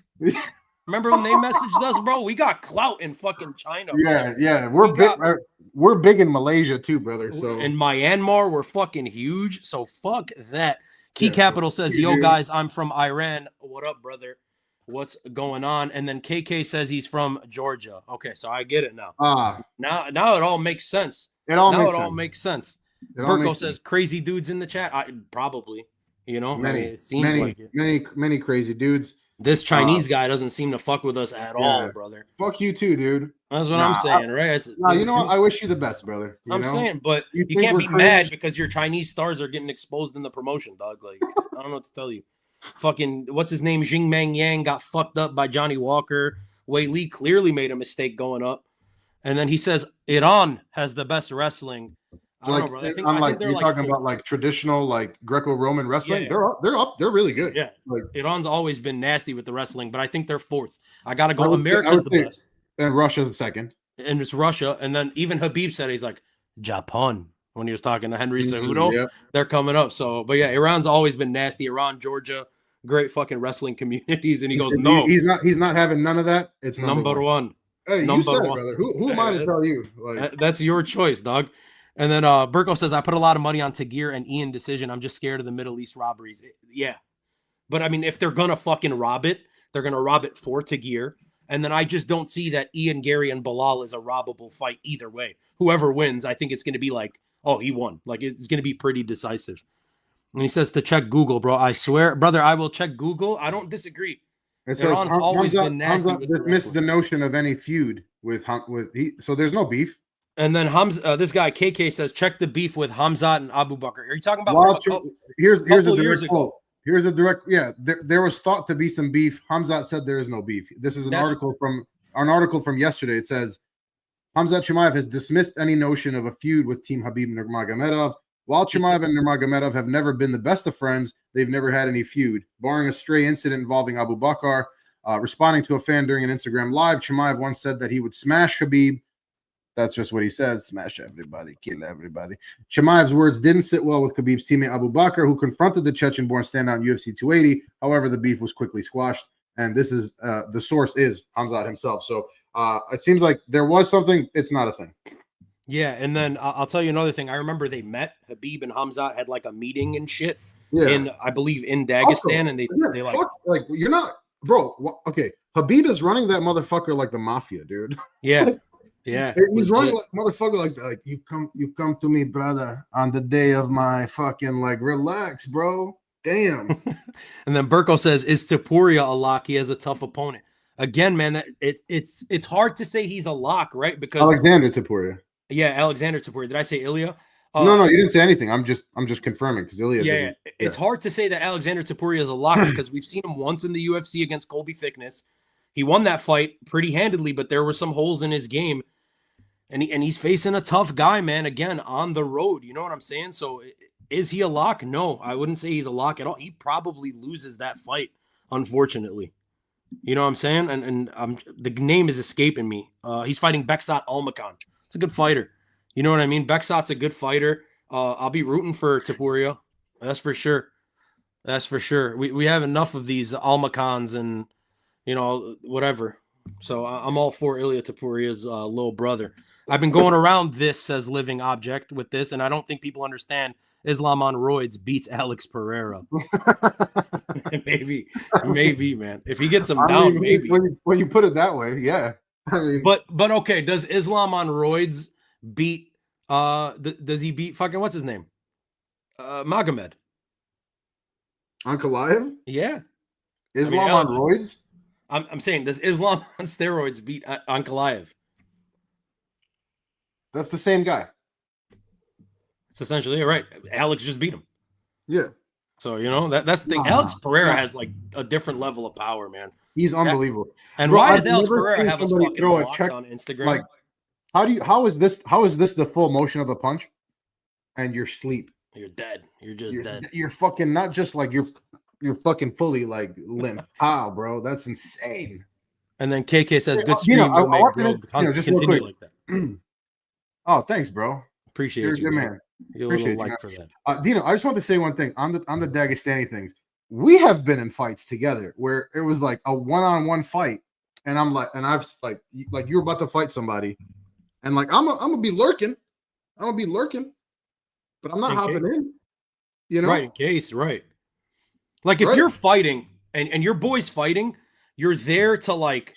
If your boy starts getting his ass beat, you stop it. You're the one that goes in and stops that shit, so your boy doesn't get fucked up. But if your boy's fighting, I would not want you to jump in. Like if I'm about to fight like that's some bitch ass shit. But you're just there in case like somebody else jumps in. Like I got backup. That's what we've literally been in those situations, and we've like it's understood several fucking times. Yeah. But yeah, I appreciate you, KK, for saying that. An object, I don't know, man. That's such a weird fucking question, bro. Like I get it, but and I've heard some people kind of talking about something like this. It's fucking with my brain right now, honestly. Islam is so good. I think Chimaev beats Islam though. Damn. You know, I think I think Chimaev beats Islam. Holy shit! If they were the same size, you think Chimaev beats Islam? Like if Islam were to fight Hamzat at 185, Hamzat beats him.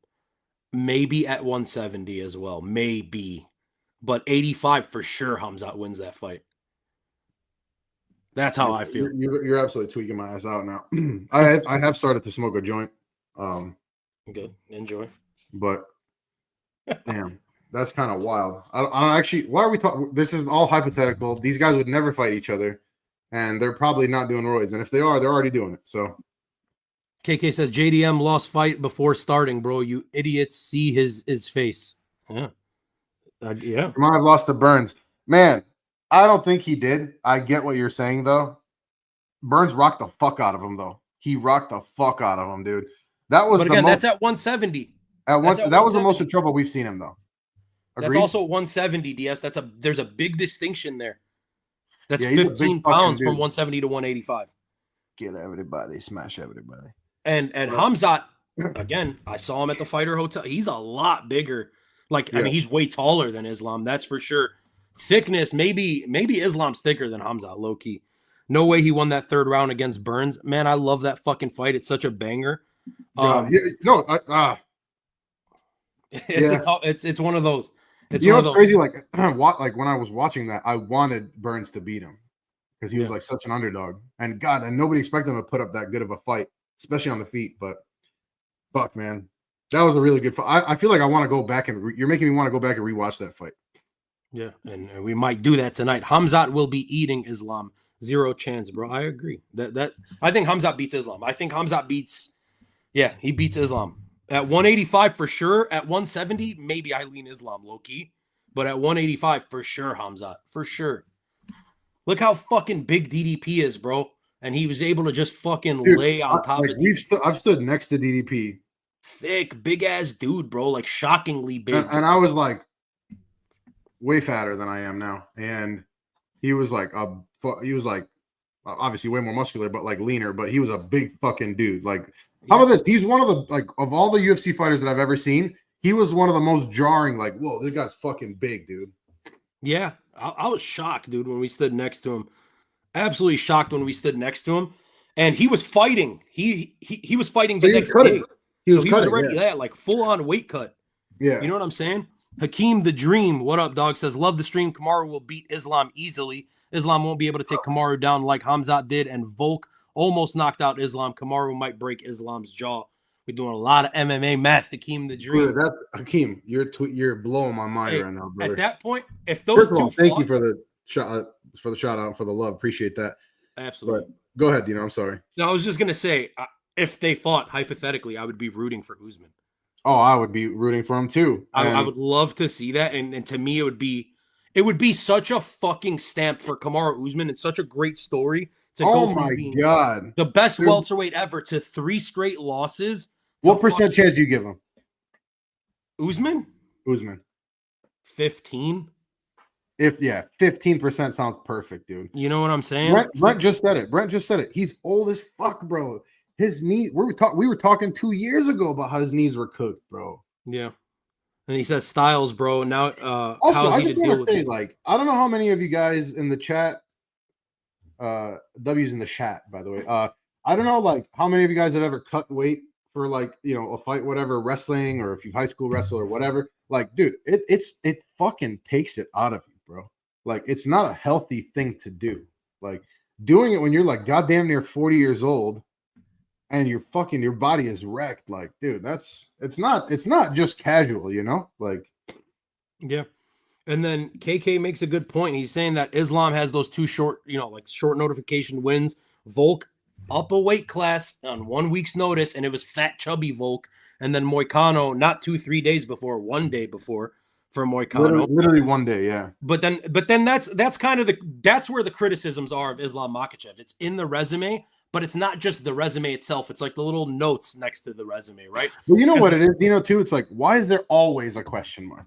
That's the fucking thing, man. Why is there always a fucking question mark, dude? That's the problem, DS, because when you point that out, that's when in this community, it's like, you're a fucking racist. You're an Islamophobe. And again, brother, if you just joined, I'm Bosnian. You know anything about Bosnians? Bosnians are Muslim. Like, yes, I be smoking and drinking. So haram for sure. No deny. I'm just saying, like, I'm not sitting here shitting on like Muslim people for no reason. But yeah, right. Dude, like, that's crazy. Like, the thing is, if you look at Islam Makhachev's resume, it's so goddamn impressive on paper, and in general, it's impressive. So I don't want to take anything away from him, but there is a note next to so many of those fights. It's like the Volkanovski first fight. You're fighting a guy that's smaller than you. I get it. It's like the Heat title in the bubble, bro. But look, it's Alexander Volkanovski, the all-time GOAT at 145.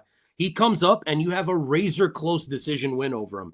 I understand that a lot of people are going to say that fight was Islam 4-1 or fucking whatever. It was a close fight. However you want to look at it, it was a close fight. Then he has the Islam fight the Volk fight up a weight class, short notice, chubby fat Volk on 10 days. Then there's the Moicano 1 day turnaround. And these are not necessarily Islam's fault, but he had Dan Hooker on short notice. He had Bobby Green on short notice to get a title fight. That's insane. That's the most egregious one, maybe. Like, that's fucking crazy. You know what I mean? And it's like, there's always an issue. And sometimes it's not Islam's doing, but there's always an issue with Islam Makhachev fights. Like, I would say like 75% of them anyways. I just want, can we just real quick talk about something that Joy Nub said? Okay. Is Ilya Arman he ignored. This is something that we all just let slide. It's kind of crazy to me, actually. Like, yeah. I thought Arman was a pretty clear next in line, and it's just like nah. He's like, nah, I'm not gonna do it, bro. I'm not fighting you. And we're all like, guess he's not fighting him. Fuck Arman. Like, well, to be fair though, I think the UFC punished Arman Sarukian. That's kind of always been my take right. on it. Yeah, that's right. Because he pulled out. He pulled out versus Yeah. He was fucking around with Nina Drama, hurt his neck or whatever the fuck the rumor is. The inside scoop of it is that he was going to miss weight. Yeah. That's like the behind the scenes inside scoop that we've heard is he was going to miss weight. Have you seen the fucking shit that he does with his neck, especially of all things, my boy? And yes, he did not hurt his neck, bro. Like the way Arman was posting before the Islam Makhachev fight, motherfucker looked like Bane. He was jacked. He was way too big. He was going to miss weight. Also, not only that, I don't know if you. I think like even a couple of weeks ago, this guy's like, yeah, that people they like to watch me eat, basically, and he just goes and is fucking maxing. He's like, he's doing mukbangs and shit. Like, he's a food content creator. You can't be doing mukbangs, whatever the fuck they're called, and you're out here trying to pretend to cut weight. That's crazy, dude. That's and then insane. Hakeem says, Kamaru fight Hamzat 10-day notice, 1 round 2 and round 3, in my opinion. Kamaru's the GOAT. Man, maybe he's one of the GOATs, dude. Like another guy that just needs to be talked about in that regard. 100%, he's one of the GOATs. Brent L6, what's your guys' take on people thinking Islam is running from Ilya? Tough one, right? I don't necessarily know that he's running from Ilya at 155. I think. Do you honestly believe? I don't know. No. Here's my full take on it. This is what I believe. Let's hear it. Ilya Topuria obviously made a point in I'm coming up to fight Islam Makhachev at 155. He kind of forced Islam's hand to let go of the title because of what the UFC did because of Ilya Topuria, which is no more simultaneous double champ shit. You got to let go of your belt to go up. They did that specifically for Ilya to not hold up 45 to go fight Islam. Once the Bilal Muhammad fight versus JDM played out the way it did, Islam decided to go up, and he was right to do so. Like, there's no reason you should halt your fucking career. Islam was itching for that to happen. Islam definitely wanted Bilal to lose. So do I think he's running from him because he's scared of the fight? No. He understands that. But just real quick, when you do have all the asterisks in the resume, and then you ask this kind of question, it's justifiable. It is justifiable, if nothing else. Like, and I'll be the first to say, I was like, come on, you think he's? If you want to make an argument, man, like I can't fucking tell you no. I'm not going to say yes with 100% certainty. I'm not going to say no with 100% certainty. I think Islam went on to do what the fuck he wanted to do. And unfortunately for Ilya Topuria, got caught in no man's land with it. But at this point, I think Islam is now much more willing to take the fight. I think we can see that because of how good he felt at 170. The cardio looked unfucking believable. He probably felt so goddamn good in the cage. The strength was crazy. So he's probably like, yeah, fine. I always thought the people who were like, oh, how's Islam gonna bro, what? Like, he's not cutting weight like that. Like, he's gonna be better. Yeah. His skills translate fine. Like, are you out of your mind? So, yeah. 100p. Then Hakeem says the best 145-pounder is Zabit. Volk lucky he retired. I'm going to disagree with you, brother. Zabit is really good. It's a shame. Really good. It's a shame. It's one of the bigger shames. He's okay. God, and if you couldn't tell, we are from Chicago. If you couldn't tell, Bulls fans, if you couldn't tell, is Zabit Derrick Rose? Yeah, Zabit is Derrick Rose. He's right. Zabit is Derrick Rose. Zabit is the fucking D Rose of UFC. And then he says Arman beats Ilya. That's a fucking banger. That's a banger, and we need that fight. We need that fight to happen. That is what needs to happen next at lightweight, bro. Like, and I think it will. I think the winner of Arman Sarukian versus Dan Hooker is gonna get the title shot. I think the winner gets the title shot. It'd be fucking insane if it's Dan Hooker. But Topuria is there. Topuria is there. He's gonna, you know what I mean? They're gonna bring him in the cage and shit. Arman sucking Ilya, bro. Type shit. You know what I'm saying? Brent L6. I can see from Ilya's perspective, you can't trust him pulling out for a type shit. Type shit. I love how you said that. I can see from Ilya's perspective, you can't trust him pulling out for a big fight. I don't understand that. Are you understanding that? Hakeem the dream for me right now, bro. That's my guy right there, bro. Shout out Bosnia. You said it, brother. And I don't know if you heard if you followed the news at all recently, bro, or if you did even, Dino. There was always thought that Serbians were paying like rich people, basically paying fucking snipers to shoot kids specifically, right? And it's officially been confirmed that that's what they were doing. Don't fucking try to tell me it was like a civil war. It was a fucking massacre. So shout out Hakeem the Dream, man. You know ball. Boom. And then shout out Moyle. Says in the welterweight division, the most difficult fight for Islam might be Ian Gary. His height, reach, weight. That I agree.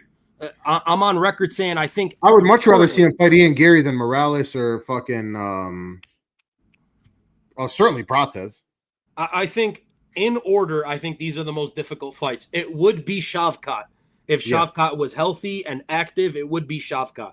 However, since Shavkat's really not in the picture, and I know he's back to training, he has to fight one more fight. And if he wins, he gets a title shot for sure. If Islam's going to defend at 170, I think if Gary beats Bilal, it's Gary. And I think he does present the most issues because he's the most well-rounded of all the guys that are remaining at 170. After that, it would be Morales. So I think it's Shavkat, Gary, Morales, but we got to kind of put an asterisk next to Shavkat. I like that. I think that's perfect. I agree with you 100%. Also, literally, this is literally Bosnia over here. Anyway, I think perfectly said. Perfectly said. I think that's the exact order. Prates fourth. And then KK says he wants to make a stream with us, guys. What do you need for this? You need the internet, brother. You need the internet. Hit us up on Instagram at the107MMA, the same way it's spelled here. We'll set it up, bro. We'll see what's good. And then Join Up says Craig Jones lost all fights against Islam. Yeah, he's 0-3. But right now, he's like, they're telling him, like, they're doing the jokes. You got to go to Dagestan 2-3 years. And then Michael Morales goes, I know how to beat Dagestan 2-3 years. 2-3 years, Tijuana. And then Craig Jones is like, I'm coming. So he's going to supposedly train Mike Morales. Like Craig Jones, like, I'm getting my fucking win. I would love that. I'm getting my fucking win. Ian also won against Prates, dominated him, and we called that. Fucked them up, and we picked that. We picked that to go that way. A lot of people were picking Prates. We picked. So tune in. Oh, by the way, I just want to say we are in a creator challenge on Instagram. It's like some of the top 30 20 creators, right? And we hopped in it this year or this cycle. What spot are we in? Number 2. We're right now number 2. One fight. Everyone's predicting, right? So everybody picks who they think is going to win each fight for the last 10 cards this we've quarter, done for the fourth quarter. For the fourth quarter, we've done it so far. Out of 20, we are second right now. We're literally one fight behind first. So just so you know, we know ball too. Boom.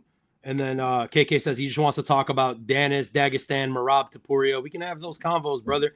Brent L6. If Ilya has a fight in Spain, I can see from his perspective, Arman might be tough to trust. But okay, that's what you're saying. You're saying Arman would be a tough guy to book for such a big fight like Ilya in Spain. Yeah, but look, that's such a big fight. You have a backup for that. Yeah. And then Hakeem's you have a backup for. You know what I mean? Like, of course, you just do for that. You have to. And then Hakeem's asking when's Ramadan in 26. Islam's going to fight after Ramadan. I don't know. Oh, I want to say it's like February, dude. I want to say it's like early as fuck. Yeah, I want to say it's February as well. And then February 17th. Okay, so mid-February. Alex deserves to be top 5 pound for pound. Of course, Alex. No doubt. Come on, no doubt. And then Hakeem says Ian Gary's a true cuck, weak-minded dude. I don't know. I'm not gonna get into his fucking personal life. No, dude, that is fucking crazy, bro. That is. I mean, I'll get into it. That's fucking crazy, brother. Like, why are you as a man? You know what else is kind of gay?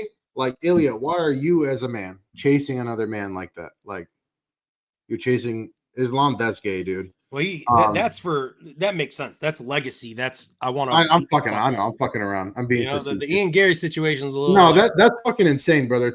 First of all, there's several things that are absolutely bonkers to me. To hyphenate your name as a man, bonkers. Like, what? Number one. Number two, what? You're living with who, bro? Your roommates? You guys are Eiffel Towering? What's happening? Like, I'm not fucking dealing with that, bro. Also, maybe he's just a bigger, better man than me, because maybe he's just so secure. And who knows? He's a great fucking fighter. It couldn't be me, brother. I'll tell you, it could not be me. So. Boom. And then Brent says, do you think Prates was calling out Ian for his fighting style after the Leon fight? Maybe. Wait, hold on. Do you think Prates was calling out Ian? What do you mean by that? Do you know what he means by that? I think so. But here's what I'm thinking. I think Carlos Prates is a true example of he wants to fight the big fucking names, man, because he knows what he's got. He knows what the fighting nerds brand is. He knows he's entertaining. He's been talking about it the whole time. That man is at any moment one shot away, like one punch away from a title. More than anybody, probably. Yeah, like from a title Alex fight. Pereira, like kind of shit, like in a lighter way. But Dino, there's always one big glaring fucking problem with the Brazilians, and what is it? What is it? It's the wrestling. Yeah, I mean, a lot of jiu-jitsu guys that can't wrestle. That's the wrestling problem. And the wrestling defense. Moyle says, do you think Leon Edwards can come back? Not to a title, man. I think that Leon Edwards is a guy. What an anomaly. I don't know. Like, he's got like one of the greatest moments in UFC history. I don't think you can argue that. Yeah. I don't know. Like, is it mental? Like, I feel like for him, it's like mental. Like, I think I heard somebody say recently, I can't remember who it was. I would love to give them credit. And I think I kind of agree with what they're saying. Somebody said Leon Edwards is a fighter who like doesn't know how good he is. Yeah. And I think that very well could be it. Like, he's got all the tools, dude. Like, I don't know. It's fucking But DSC, crazy, he's bro. not making his way back to a title. How about this? Like, fuck, I can't remember who it was. I think the same person said nobody was more surprised than Leon when he knocked out Kamaru Usman. Yeah. He has a lot of self-doubt very well shit. said, man. I think that kind of summarizes that for me. I think Leon Edwards will remain in the UFC. I think he has another 4 or 5 fights left in the promotion. I think they're going to feed him to upcoming guys that are exciting. I think he'll win some fights. Dana Black, if you guys know Dana Black, if you don't, great dude, fucking hilarious. He if we're going live tomorrow, I'm sure he'll be on. What did he say about that? He said he's going to be like a gatekeeper, like the best. Yeah, he's like a full-on gatekeeper. And I don't know if I fully agree with that, but like I would say maybe like a high-end like he's like the Robert Whittaker now. And I fucking love Bobby Knuckles. Somebody asked who's our favorite fighter. That's one of my favorite fighters. He's going out kind of sad right now. Also, you can watch him on Physical 100, A Battle of Asia on Netflix, which is actually pretty fucking awesome. But yeah, I think he's kind of like a Robert Whittaker now, where it's like, yes, he's very fucking good. He's been a former champion, but like he's kind of, he's not on a good stretch right now. Yep.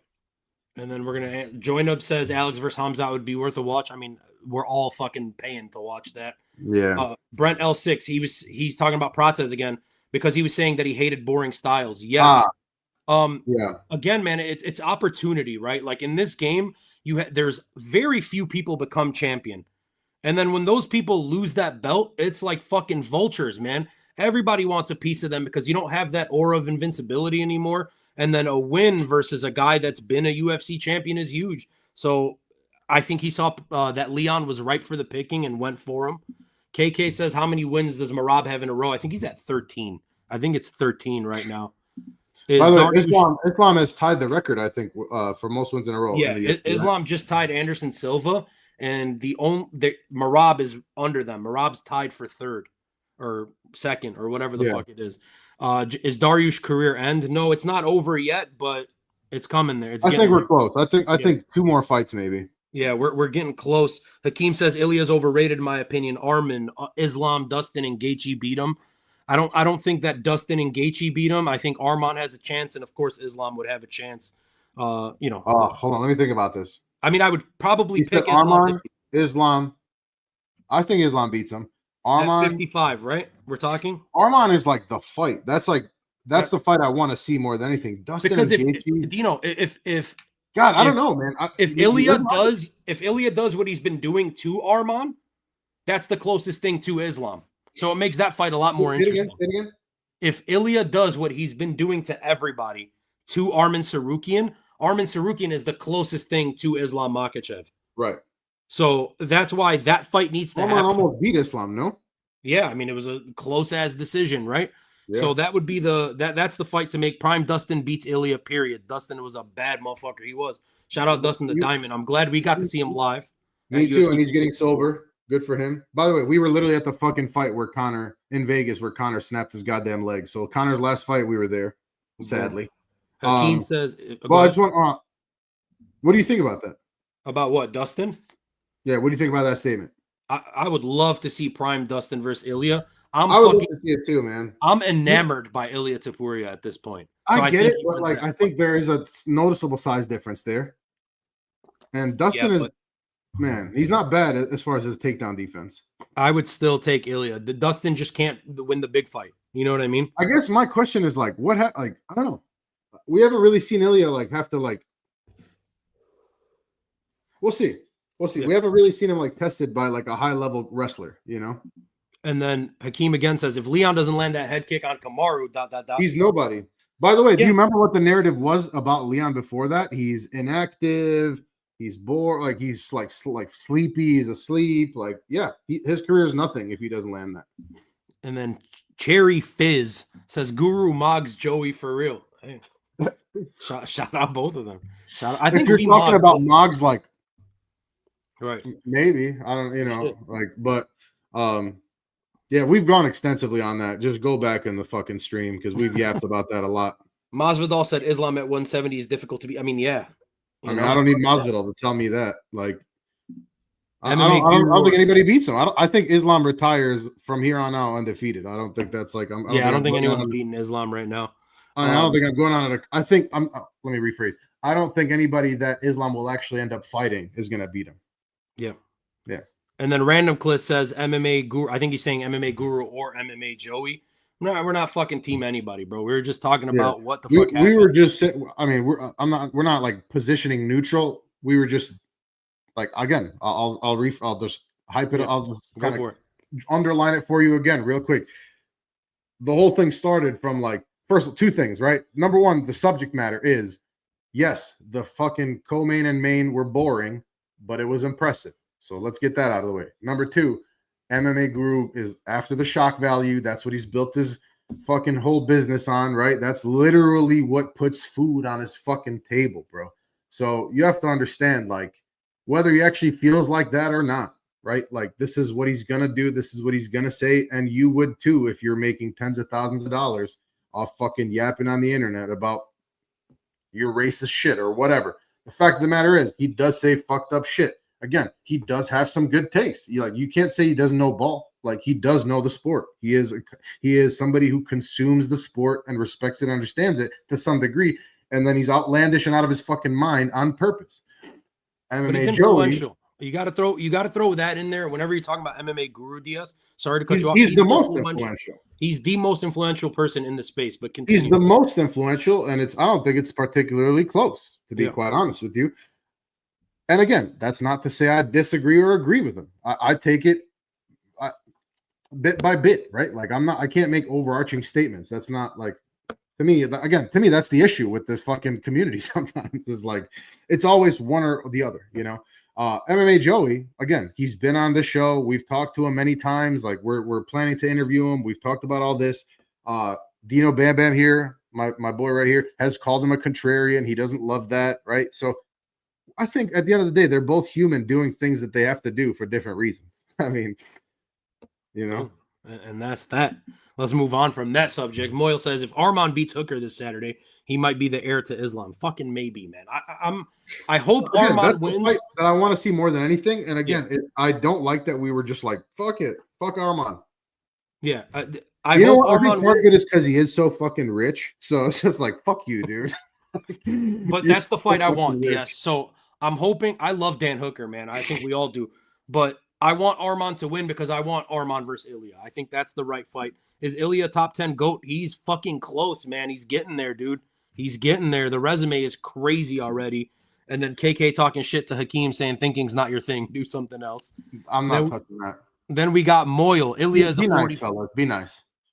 Moyle says Ilya is a 45er and he was having a hard fight against Max at 45. Imagine Max versus Ilya. Was he having a hard fight though, bro? But that was Max at 55. So that's a distinction we have to make. It wasn't Max at 45. It was actually Max at 55. Max versus Ilya at 155, and Prime Dustin defeated Max. Like, I know MMA. I'm not going to argue against that. I'm not like it just. Yeah, and then Moyle says MMA Guru is a guy who's never been to an MMA gym. I mean, we seen him with DDP. Hey, I was surprised. I was surprised. He's tall. He's as tall as he said, and he's like fucking big kind of boy, bro. Like look, as whether I like him or not, I'm gonna keep it real with you, man. I'm gonna keep it real with you. He's got some good size on him, dude. Does he actually train? I don't know. I mean, I feel like he doesn't. I'm sure he has. But those combos he was throwing were pretty decent. Like, it looked like he can kind of fucking throw. I'm saying I'll still whoop his ass. I'll still whoop his ass. I would fight him right now, and he's like, I'm very confident in myself when it comes to fighting, but I'll be more confident in you knowing the amount that you've trained and you've done boxing. You've trained boxing. You fought, you boxed. You actually boxed. You had fights. You did jujitsu for a number of years. I'm comfortable saying, like, I feel confident in myself, but when it comes to any MMA creator that's not a former UFC guy or whatever, like, I'm picking my boy right here. I'm picking my boy right here in a fist fight. That's all I'm saying. That's crazy, bro. Man, thank you, That's bro. all I'm saying. And that's Guru, that's Joey, that's fucking Kenny. Whoever wants that smoke, I got DS, bro. Hey, and also, I just want to say, if we're already going to say that, if anybody wants to test it, let me know, bro. I'm fucking... That's great content. I will fight you. So we're down for the clicks. Yeah, dude. I'll fucking fight you right now, bro. Like, let me know. And then Joinub says, is Usman, I'm assuming Usman Nurmagomedov, suitable for debut in the UFC? Is he UFC caliber? Yeah, of course. He's a high-level fighter. Of course he is. Fucking champion. I mean, yeah, he's the PFL champion right now. He would be champion, yeah. Usman, if he were to come in, would fight a top 10 guy. They would match him up against a top 10 guy. I think Paul Hughes is too. Yeah, shout out Paul Hughes. But yeah, I think Usman would get a top 10 guy in his debut. He's good, man. Yeah, and he's a good fucking Usman fighter, is good. Dude. Fuck yeah, he's good. And like you said, I so would is say Paul more Hughes. entertaining than a lot of these guys. UFC should do a super fan amateur series. Elaborate. 1993 Muth. I think he was just talking about how you were just saying like well, I was saying we were saying like we would fight whoever. Shit. Yeah, dude, I would fucking what? I would do the fuck, bro. Should we try to organize that? Like, I would try to organize that. I just don't think, bro. This fucking community is not doing that. Yeah, not enough people have the balls, bro. That's it. This community's full of, unfortunately, we follow a tough sport. Every guy that we've mentioned, Islam and Hamzat and Tapuria and Marab and Michael Murad, these are all tough fucking guys. Yeah, again, you know who's not tough? Yeah. The majority of the fucking people that type about this shit on Instagram. Yeah. Fuck you. You know what I mean? Yep. Nobody would fucking step into the cage. Nobody would fight. What do you think about Max versus Charles? Give me that. Feed me that shit. BMF title. Oh, I love that. I'd eat BMF that shit up, dude. I'll eat that shit up, bro. God, I would love to see that. Give me that at the White House. Give me that anywhere, dog. Anywhere. Dude, give me that right. Like, give me that ASAP, dude. I need that injected into my veins. March. How do you think it goes? Oh man, we're it's at 155, obviously. Decision. It's gonna go to a decision. Yeah, and it's gonna be a fucking banger. I don't know. It's a great matchup. I think that's such a good fight. The first time around, it ended like prematurely, and that's unfortunate. But that fight fucking slaps now. Like, God, that'd be such a good fight right now. And then I would I think I would pick Max, quite frankly, in a close decision. Okay. Hakeem says Umar beats Marab at the White House. Maybe we'll see. We'll see, bro. You know what I mean? Wow. We just saw him. I'm rooting for my boy. We just saw, and I'm not a fucking Marab fan like that. He's grown on me a little bit, but like, come on, we just saw him. Like, we just saw that. And it was then Moyle says more like Poirier versus Charles, in my opinion. Is that what you're saying? You think that's how the fight would go? Like style wise? I mean, yeah, maybe. But Charles can win that fight. And then this guy says looking welding without face protection is better than fighting Dagestani. I don't know what that means, brother. I think he's saying like welding without a face mask is better than fighting a Dagestani. I think he's gassing up Dagestani's damage. I don't know, man. Yeah, who knows? Umar yeah. And look, Umar is young. Think about this, right? And if you're a Dagestani fan, if you're a Muslim fan, you're a Team Habib fan, you have to think about one thing. I think those are all one and the same. Just want to say. Sure, generally speaking, right? But you have to think about this from a logical perspective. Umar is what, 27, 28 years old?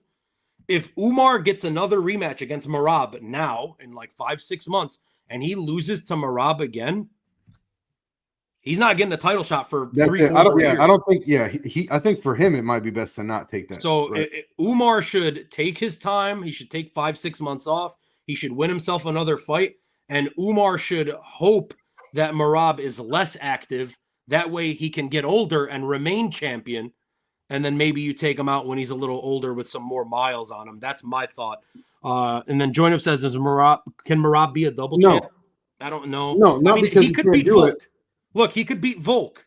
But it's not because he can't do it. It's just because he won't go in Aljo's weight class. Like, right. So there's that aspect. I think he could beat Volk, but Volk is retiring in February most likely. And then I don't know how he fares against a lot of those bigger guys, man. Like a Gene Silva matchup is bad news for Merab. A matchup versus Diego Lopez. I don't know that I like Merab in that one. Movsar is a tough fucking matchup for Merab. So I don't know that I love the fights. Again, Merab is tiny, bro. And then Moyle says, I'm a Muslim and I love Team Dagestan. I love to watch their wrestling Sambo style, but I don't think that Umar beats Merab. Merab's got a similar style, right? And that's one thing. That's the rivalry with Georgia and Dagestan right now. I think a lot of it comes from they're very similar people, the same mountains and the same upbringing and Greco-Roman and Sambo and all that stuff. And right now we see in the UFC, the Caucasus region is dominating because of what they have there. It's that training in Sambo. It's that training in Greco-Roman. It's the fighting culture. It's the mountainside living, high elevation.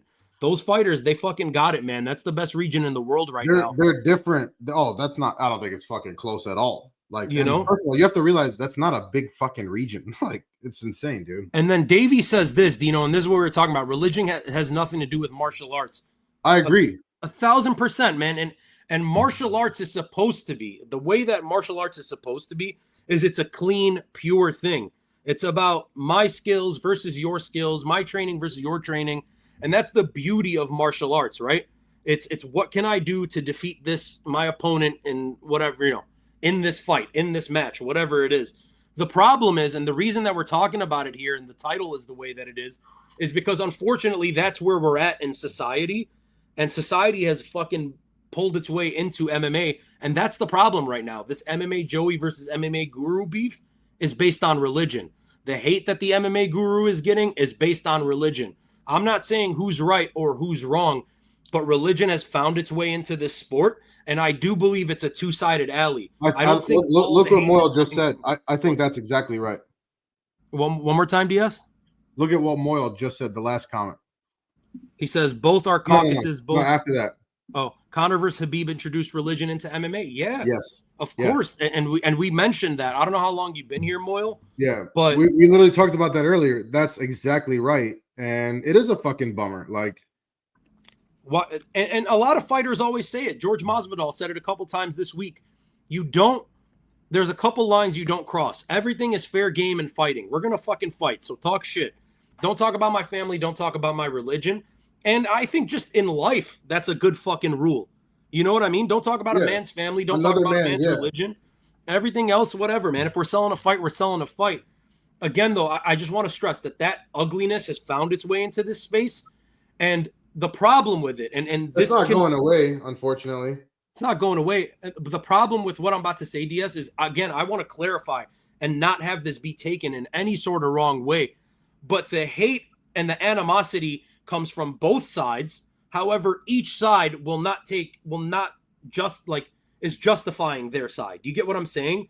Yeah. And it's like, you can't do that, man. You have to be able to kind of pull yourself out of a situation and understand that this person is saying this because of this, and maybe I'm saying this because of this. The whole fucking thing with the Muslim fighters are getting hate Islam and Hamzat specifically, and we'll leave Valentina out of it. She's not Muslim. She's also a woman, so that's kind of to another. Yeah, she needs some blame for the shit that she be pulling too. But yeah, sure. But my point is, the Muslim fighters are getting attacked for these two performances. I'll repeat what I was saying earlier. I think Islam Makhachev is the best fighter on the planet. I think rightfully so. He is number one pound for pound. I think Hamzat Chimaev is the scariest fighter in the UFC. And he's also rightfully deserved his top 3 or 4 spot in the pound for pound. That guy is unbelievable. What he did is fucking unbelievable. But those fighters are so goddamn good, but they put on 2 boring performances. And that's okay. You can be happy that they won their fight. You can root for them. You can be happy that even if they won a boring fight, that's okay. It's your guy. You're allowed to root for him. But you should also be able to... Yeah, but you can't convince me that it's fun. Yeah, you should also be able to pull back and say it was boring. So again, DS, you've made this example a bunch of times. You're from Bosnia. Half your family's Muslim. So you understand Christian. that side. Right. I'm a Christian Middle Eastern, so I understand the clash of the two religions very well. But that aside, we were at the Hamzat Chimaev Dricus Duplessis fight. Oh, we were dude. there. Yeah. We paid and also the press conference. We were at all that. We were there the whole week. We paid $700 each for our tickets. That's 2, so 700 and 700, and we bought 6 more at $700, and we gave that's tickets away. That's $5,600. Yeah, we gave away 2 tickets, and we gave away 2 tickets to followers of this channel. By the way, like and subscribe for more shit like that. So we spent all that goddamn money on it, and the card was so fun. We had a great time, and then for the main event to disappoint you like that is unfortunate, man. So I think it's okay to root for Islam. I think it's very okay to be happy with what he did, the accomplishment that he did, becoming a 2-division champion. Awesome. And you can love him for that. And you can love him for anything you want to love him for, but you should be able to say that it was boring. Again, DDP deserves blame. JDM deserves blame. They should have fucking done more if they wanted to win that fight. It's just be objective. That's all I'm saying. And, I don't really want to touch religion too much in this MMA space, but unfortunately we're here. Thoughts, DS? Look, I'll just say one thing. To me, the mark of an educated person or an intelligent person is like the ability to change your mind and the ability to be able to understand somebody else with a different opinion. Like, those are 2 marks of an intelligent person to me. So do with that information what you will, right? Like, I think we can all do better in that area, and especially this community, and especially in the microcosm of what we've been talking about today in the shit with MMA Joey and MMA Guru.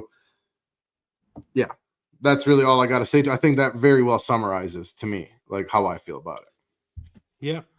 And then Davey kind of harps back to another point you made earlier, which is everybody hated the Gracies. They were winning all the fights at the beginning. And it's kind of fucked up that MMA has evolved so much since those days, right? The early days was literally all that. It was what style's the best? Is it boxing? Is it karate? Is it judo? Is it jiu-jitsu? And it turned out it was jiu-jitsu by a fucking but bro, just like fucking NBA 2K, just like Fortnite, just like Apex, whatever fucking video game you play, there's always a new meta, right? So there was always a meta. Like, you know what I mean? Like, at a time it was boxing, at a time it was fucking jiu-jitsu. Now it's wrestling. Fucking the Dagestani style of wrestling, right? Like, and these things it's come unfortunate. Like, when it's boxing, it's still fun. When it's jiu-jitsu, at the timing that it happened, it was like, oh, this is still fucking like whoa, these guys are making people like quit, because it was new. But now that we've seen everything, right? So like, the style is just objectively boring. Sorry, like, yeah, that's just what it is, man. And again, we're not wrestling haters or anything like that, but it's just kind of unfortunate that that's where we're at right now in terms of the MMA space. It went from being jiu-jitsu, jiu-jitsu being this thing that was dominating everything. And then everybody kind of caught up with the jiu-jitsu. And then, like you said, it became these strikers. And now we're in an era of wrestling, but objectively, that's boring. Like Moyle said, yeah, it just so and it's the new meta. I'm not denying that. I don't know. I have a lot of things to say about a lot of things. I'm a fucking yapper, as you can tell. I don't know. I don't have the answer to what's the solution to, like, style wise. Like, what's the counterattack to wrestling? I don't fucking know, bro. I cannot figure it out. Like, so like, it's not like we've seen guys with great takedown defense. Eventually you go down. Like, right. That's just what it is. And my solution to it, KK's asking about it in the chat. I think there's a very simple solution here. Yeah, like, number one, you said this earlier. Like, but let's talk about this for a second, though. In any sport, generally what happens is think about football. I don't know how many of you guys are football fans, NFL, American football, but the Wildcat came out, and that was such a impressive thing. Great point. And, the Dolphins were doing it, and it was unstoppable. And then the next year, the Patriots started fucking doing it, and all these other teams started doing it. And eventually the Wildcat became obsolete. Like, nobody... Yeah, but it was still more of a novelty. You know what I mean? Like, but still, after 2 years, it was fucking moot. Nobody was doing it, right? So they figured it out. In this sport, it might take a little longer to figure things out. Eventually, they get figured out. Like, I know that a lot of jokes... You know why, Vino? It's because it's fucking survival. Like, it's not just like, oh, let's win this game. It's literally like, I'm gonna get fucking hurt. Like, what is my best? Like, we as humans are literally programmed for self-preservation. What the fuck? Like, this guy's literally trying to fucking kill me, dude. Like, so there's another level to it. It's not just like, oh, like, the new meta in football is fucking the Wildcat. It's like, there's the aspect of, like, you're literally, I'm getting I'm about hurt. to die. Like, I don't want to be asleep like on TV. So here's my thought process. I think eventually it's going to come, the changing of the guard. However, I think it's already almost here, right? Like I know a lot of jokes have been made about Craig Jones, but you can't discredit what Volkanovski was able to do against Islam in that first fight, and a lot of that was attributed to Craig Jones. Now it didn't work the second time. Obviously, again, Islam did what he did, and in this fight it didn't work with JDM, but maybe JDM's just not Alexander Volkanovski. I don't think anybody would argue that. And right? every fight that we see Islam after, it's like, dude, what is Volk made of, bro? But, right. So eventually a fighter that's good, that understands the system, will be able to implement the system and beat it. And it's not like the Dagestanis are undefeated. I mean, we've seen them lose fights. We saw a Team Habib guy get knocked out by Sergio Pettis a couple weeks ago. We saw Marab, but he's another guy from the Caucasus, though. But we saw him beat Umar, obviously. But right, and it happens. So it's closing. That gap is closing. But anyways, as for me, as to if the solution isn't fucking deal with it, and we'll cross that bridge when we get there. Eventually, someone's gonna figure it the fuck out, and that'll be that. If we're talking rule changes, what needs to happen is no more stalling. Stalling needs to go. They need to be tight about it. 30 seconds in a position with no advancing, no actual, brutal ground and pound, no real submission attempts. You get stood up. You get warned after. Okay, hold that. Let me ask you this. Yeah. Like, how are we going to track that? Or is it going to be like a clock, like an actual clock, or more? You're telling me more like a feel, a referee's discretion kind of thing. Okay, which I know. So now we have the variable of the referee, right? So like, yeah, but you need to. But still, DS, I think if you make it a thing where it's out there and the public knows about it, and it's a 10-15 second clock, right? We're talking 10 to 15 seconds of not advancing. Like if you're laying in half guard for 15 seconds. No significant strikes, no submission attempt, no attempt to advance your position. Like if you're in half guard and you're not attempting to get to side control, or you're not raining down ground and pound, or you're not going for a sub after 15 seconds, then it's a warning. In the next 10 seconds, if you don't fix that. But I would even say it has to be more than not landing a strike. It has to be more than landing. I'm not saying a strike, significant like strike. A significant strike, yeah. Like, well, the thing has always been work towards the shit that Hamzat was doing a DDP like this. Like I don't need to see that. Right, and that's chest to chest and shit. Like chest to chest, chest to back. Like quick warnings, quick stand-ups. We saw. But I just want to say, again, I still don't think you eliminate the issue with, like, again, it'll happen more in title fights. Like if it's referee discretion, they're gonna be more. Yeah, but fucking be better, man. Yeah, at least be better. At least be better. It's be better, and then DS, every other sport in the world, whether you're a soccer fan, a basketball fan, a baseball fan, an NFL fan, these referees get graded.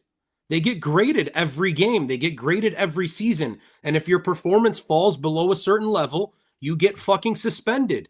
And if you get suspended, you're on a short leash after that. They will fucking fire you.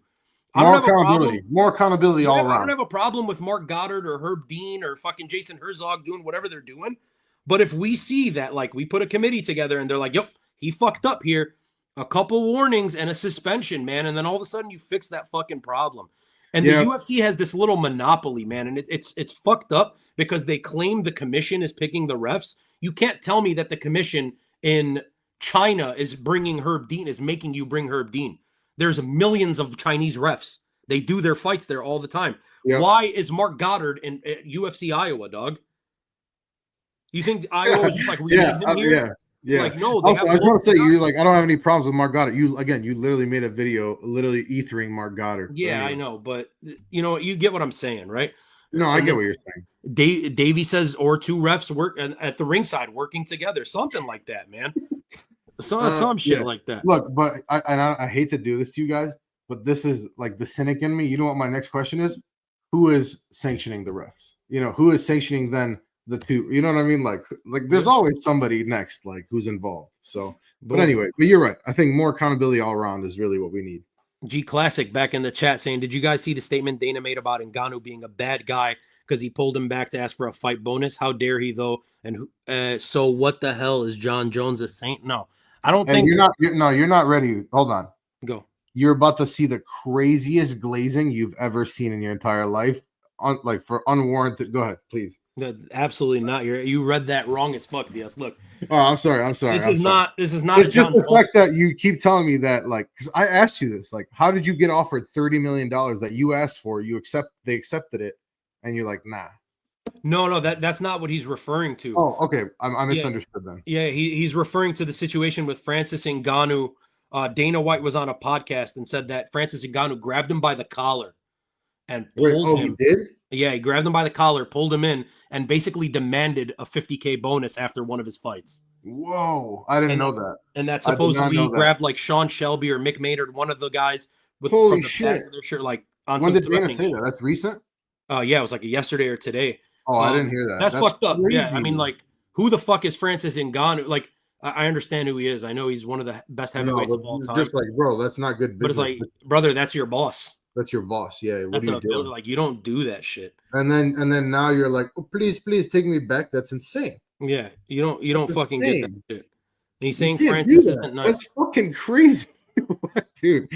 Like, How about this? If I at some point I lost my fucking mind, I decided I'm gonna grab my boss like this.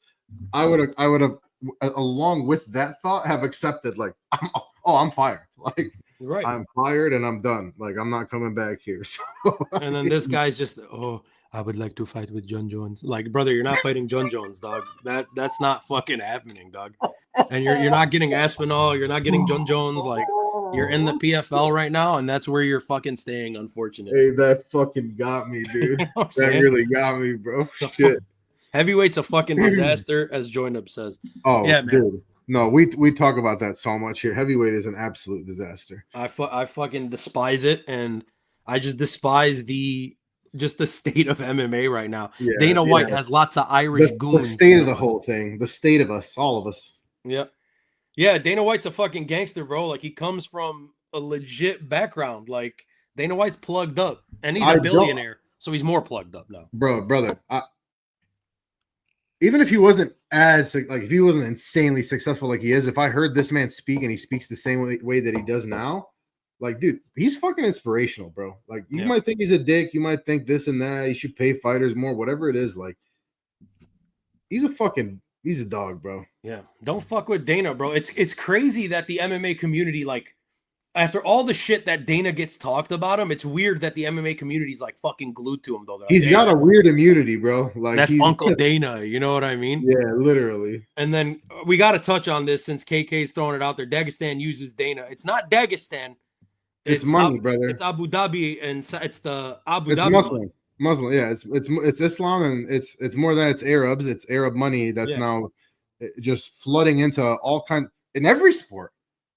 Cristiano Ronaldo literally went to fucking Saudi Arabia, dude. Like, do we understand how big of a deal that is? That's 10 years ago, you would have been like, you're out of your fucking mind. Yeah, Ronaldo is going to go play in an Arab league.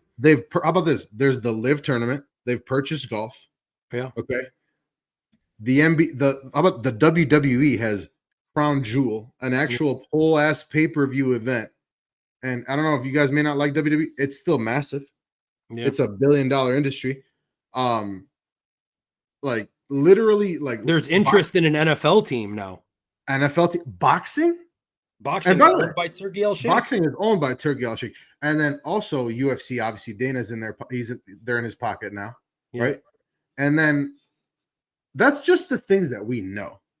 Yeah. And if you don't think that there's things that we don't know, like, come on, bro. Like, that's the shit that kills me when people are like, you're a conspiracy theorist. Like, brother, there's fucking millions and millions of dollars involved. Like, what do you mean I'm a conspiracy? Like, obviously there's some shit going on. Literally, look, humans are fantastic. Like, the best species there is, I think. I couldn't possibly argue otherwise. There's people we mean nothing. Like, we literally mean less than nothing. They are playing with, like, things that we've never seen, you know? So, and if you don't think that, like, bro, think about if you and I created the world, would we not set it up for ourselves and our families? Like, come on, man. Again, we are humans. We're programmed for self-preservation. Don't make me get fucking philosophical, bro. I'm saying, bro, this deep-ass stream, we're talking about philosophy, religion. We should cut it off. What else are we fucking talking about? Rhonda's the queen. Watch your mouth, says Davey. And then real quick, G Classic says, honestly, Francis back in the UFC, it'll be exciting. Of course, it'll be I exciting. would love to see it. It's just it's not gonna fucking happen. It's not happening. Unfortunately, and we've been saying this forever, DS. John Jones, Francis Ngannou, Tom Aspinall, this trio, we will never see either one of them fight the other one. They're never fighting each other. And that's fucked up. And that's sad, but that's where we're at today in fucking society. And it's unfortunate. Type shit. And DS, we got anything else, bro? We're about to get off here. I feel like we've said too much, honestly. So let's just. Are we gonna get canceled now? I don't know. I'm just saying. Not that we're not. I don't give a fuck about that. I'm just saying we're just yapping, bro. Shout out to all you guys, dude. Thank you so much for hopping in. Genuinely appreciate it. I had an actual good time talking to you guys. Yeah. If you're not subscribed by now, what are you doing, bro? Damn. Like, what the fuck else do you want from us? Like and subscribe. Follow us on Instagram. Get us to 2,000 boys. Tell your friends. Tell your friends, even if they're casuals. We'll break some shit down. Again, we're second in the creator challenge. The handle on Instagram is the same as it is here on YouTube at the 107MMA. That's it. Boom. So like, follow, subscribe, all of that. Couple quick shout outs before we hop off, DS, and a couple house cleaning notes. Number one, tomorrow we will be on, most likely alive, doing our full card breakdown. So we're going to talk about that if you guys are interested. Stop. Hamid here is capping, right?